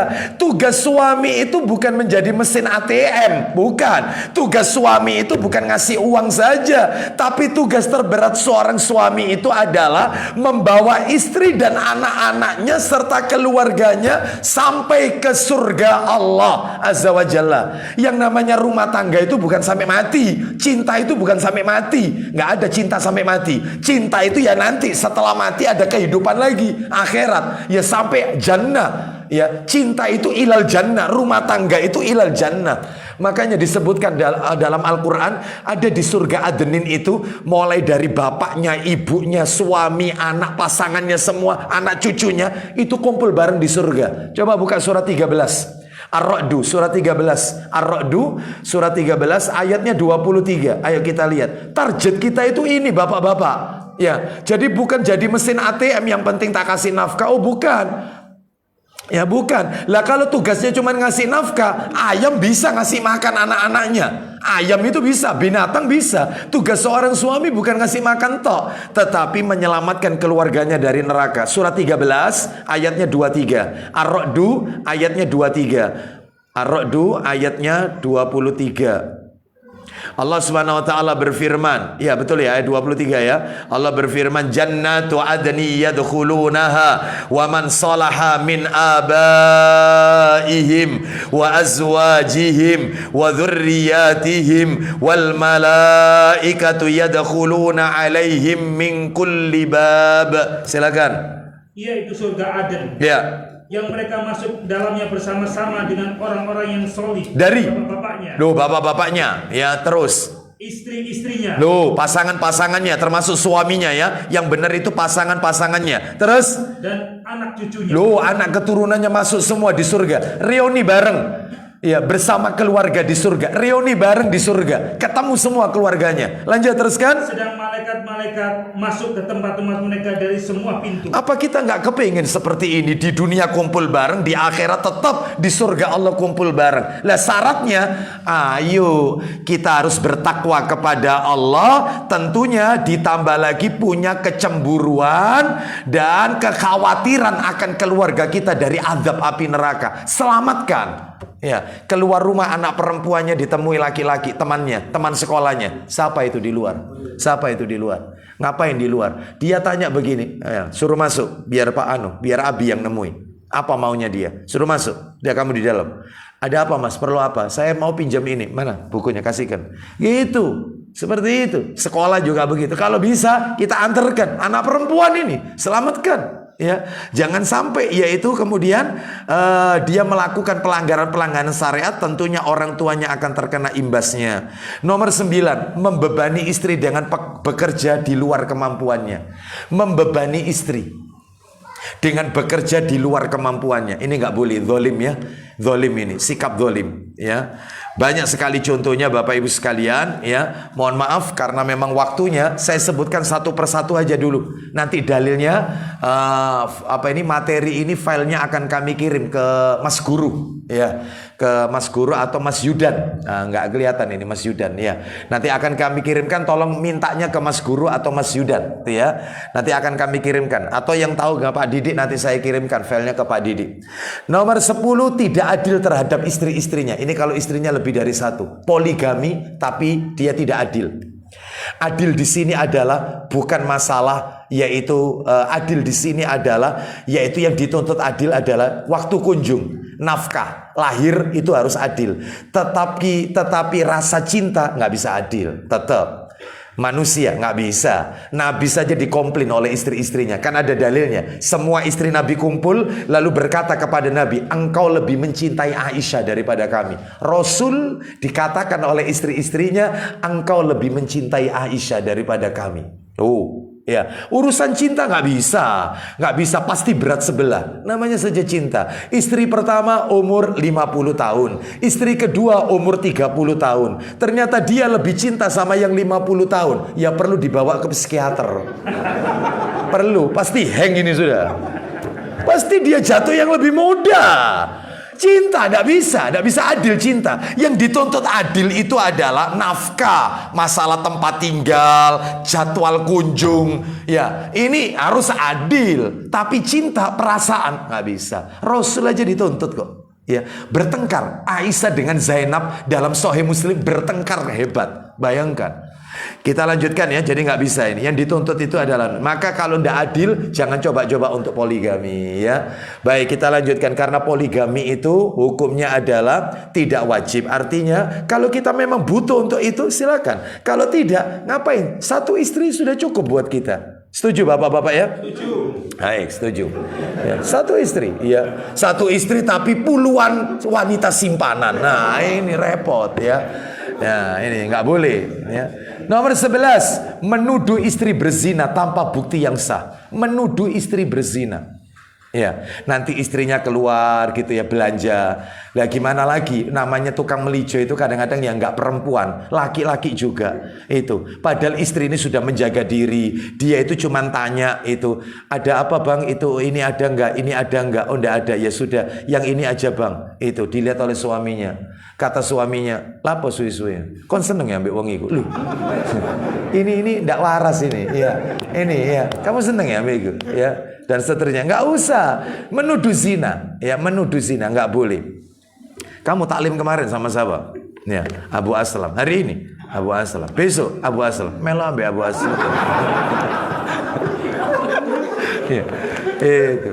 Kok tak waran ambek Abu Aslam? Loh, sebentar Abu Aslamnya mau apa enggak kan gitu ya. Kita lanjutkan. Astagfirullah. Karena ada yang tidak boleh ngaji lagi, tidak boleh taklim ya. Cemburu nggak apa-apa ya. Taklim kan tidak harus hadir, bisa di rumah. Kita lanjutkan 12. Menempatkan istri serumah dengan iparnya. Nggak boleh memaksakan kayak begini. Menempatkan istri serumah dengan iparnya, umnya dijadikan serumah. Nggak boleh. Nggak boleh karena bukan mahram ini. Sama adik-adiknya suami, sama kakak-kakaknya suami, sama umnya. Meskipun rumahnya besar, kamarnya sendiri-sendiri, tapi ketika keluar kamar tetap bertemu dengan bukan mahram. Nggak boleh. Ya, nggak boleh. Ini zalim. Ya, dia harus menempatkan istrinya yaitu pada tempat yang benar. Ya, harus di rumah-rumahkan meskipun itu sederhana. 13. Menyebarkan rahasia ranjang. Menyebarkan rahasia ranjang nggak boleh, haram. Nih ya, haram. Ya, karena apa? Karena kata Nabi, kata Allah Azza wa Jalla dalam Al-Quran, hunna libasul lakum wa antum libasul lahunna. Suami itu pakaian istri, istri itu pakaian suami. Yang namanya pakaian fungsinya adalah menutup aurat. Aurat masing-masing pasangan harus ditutup, nggak boleh disebarluaskan, nggak boleh. Meskipun dijadikan bahan guyonan, ya, dan nggak boleh, haram ini, nggak boleh. Rahasia ranjang nggak boleh. 14. Tidak menjaga pandangan mata. Loh, suka ngelirik sana, ngelirik sini. Ini seorang suami yang zalim. Wong dia sudah punya istri. Ngapain pakai lirak sini, lirak sini? Ya, makanya dalam hal ini, Pak, kita kalau biasa melihat apa ini wanita-wanita yang bling-bling, yang cantik-cantik, akhirnya dengan istri kita nggak selera. Maka jadikan istri kita itu adalah sosok wanita yang tercantik yang hanya dia saja yang kita lihat. Yang lain jelek. Gitu loh Pak. Bisa nggak kita tanamkan seperti itu? Angel Ustaz, angel. Ini repot itu ya.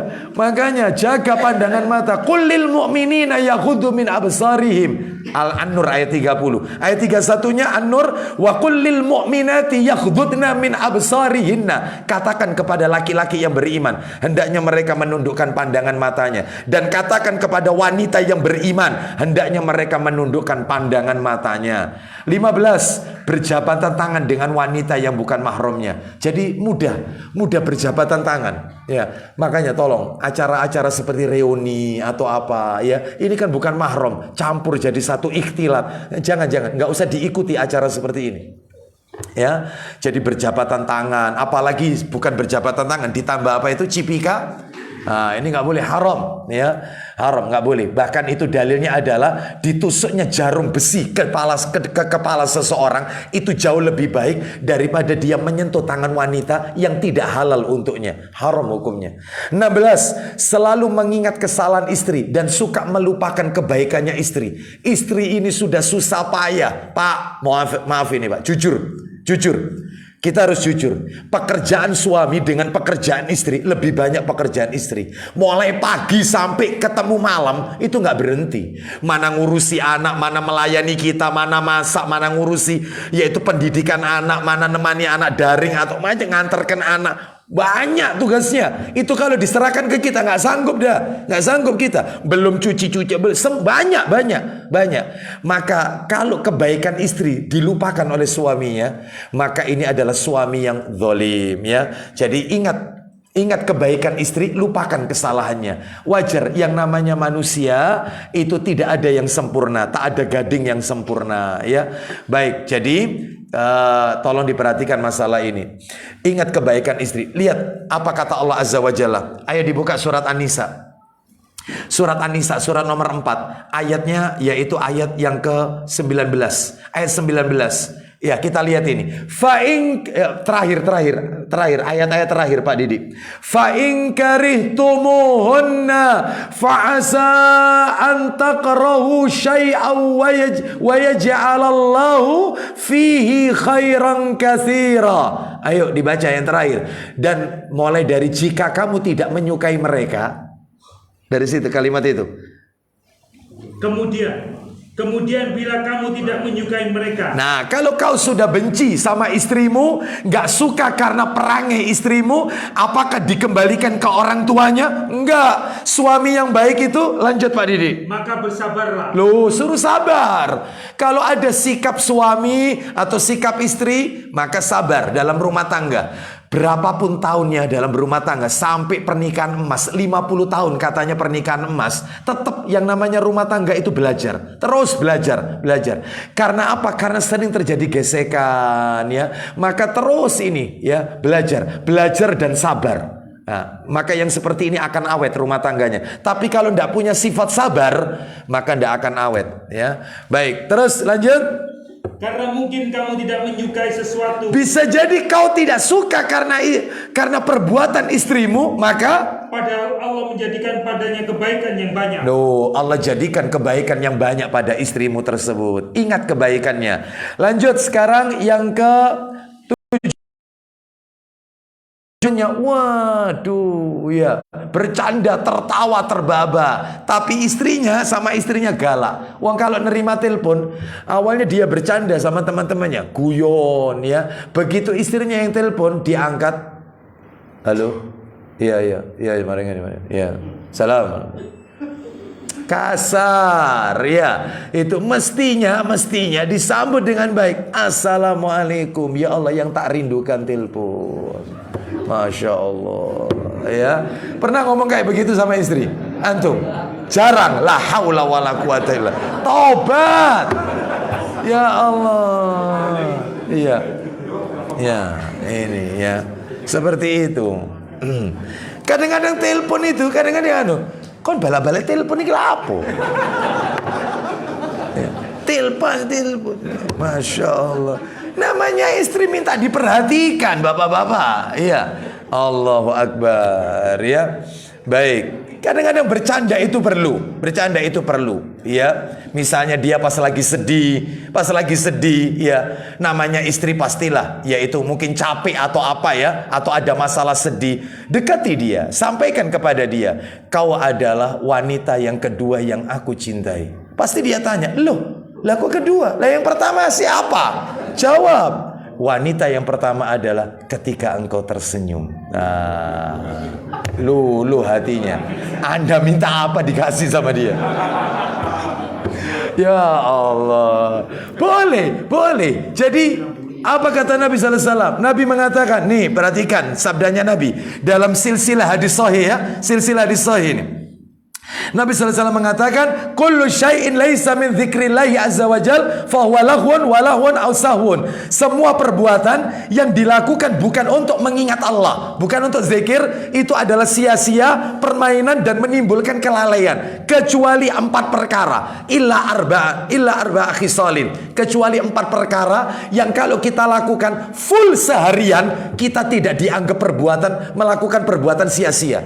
seharian ngebleng full melakukan 4 hal ini, kita tidak termasuk orang yang melakukan sia-sia, menyia-nyiakan waktu. Apa itu?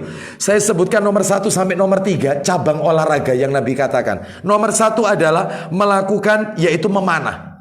Jadi seharian memanah, belajar memanah. Itu nggak apa-apa, bukan perbuatan sia-sia. Kecuali tidak melalaikan kewajiban ya. Sholat tetap sholat. Setelah sholat memanah lagi. Seharian full. Ini bukan termasuk perbuatan sia-sia ini. Nomor 2 adalah berenang. Nomor 3 berkuda.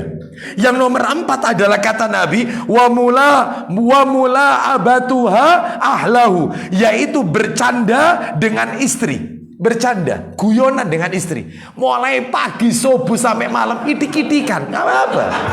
Yang penting Anda kuat aja, nggak apa-apa. Terus uber-uberan, idik-idik, nggak apa-apa. Bercanda, guyon, memel, nggak apa-apa. Daripada kita guyon sama orang lain, nggak ada manfaat. Sama istri, bahkan termasuk pahala. Tapi ini tidak, sama istri nggak pernah guyon, nggak pernah canda. Tapi kalau sama teman-temannya suka banyol, suka bercanda, nggak boleh ya. Baik, ini yang ke-17 terakhir, yang ke-18 terakhir penutup dengan teman-temannya royal. Ini yang tadi saya sebutkan ya, dengan teman-temannya royal, namun dengan istrinya bakhil, pelit, kikir. Tadi sudah kami singgung. Wallahu a'lam wa bishawab. Demikian apa yang bisa kami sampaikan. Semoga menjadi tambahan ilmu yang bermanfaat. Sesaat lagi akan berkumandang adzan ya. Sudah pukul 5 lebih ini ya, tanpa terasa hampir 2 jam ya. Hampir 2 jam ya. Mohon maaf kalau terlalu lama. Baik, kita akhiri saja kajian kita Bapak Ibu sekalian, karena waktunya tidak cukup kalau kita buka tanya jawab. Kita akhiri dengan kafaratul majelis. Semoga Allah jadikan rumah tangga kita sakinah, mawaddah warahmah fid dini wad dunya wal akhirah. Allah jadikan berkah dalam rumah tangga kita, berkah dalam keturunan kita, anak cucu kita, dan berkah pada rizki yang Allah berikan kepada kita. Kita tutup. Wassallallahu ala nabiyyina wa ala alihi washabihi wasallam. Subhanakallahumma wa bihamdika asyhadu an la ilaha illa anta astaghfiruka wa atubu ilaik. Wa akhiru da'wana anil hamdulillahi rabbil alamin. Assalamualaikum warahmatullahi wabarakatuh.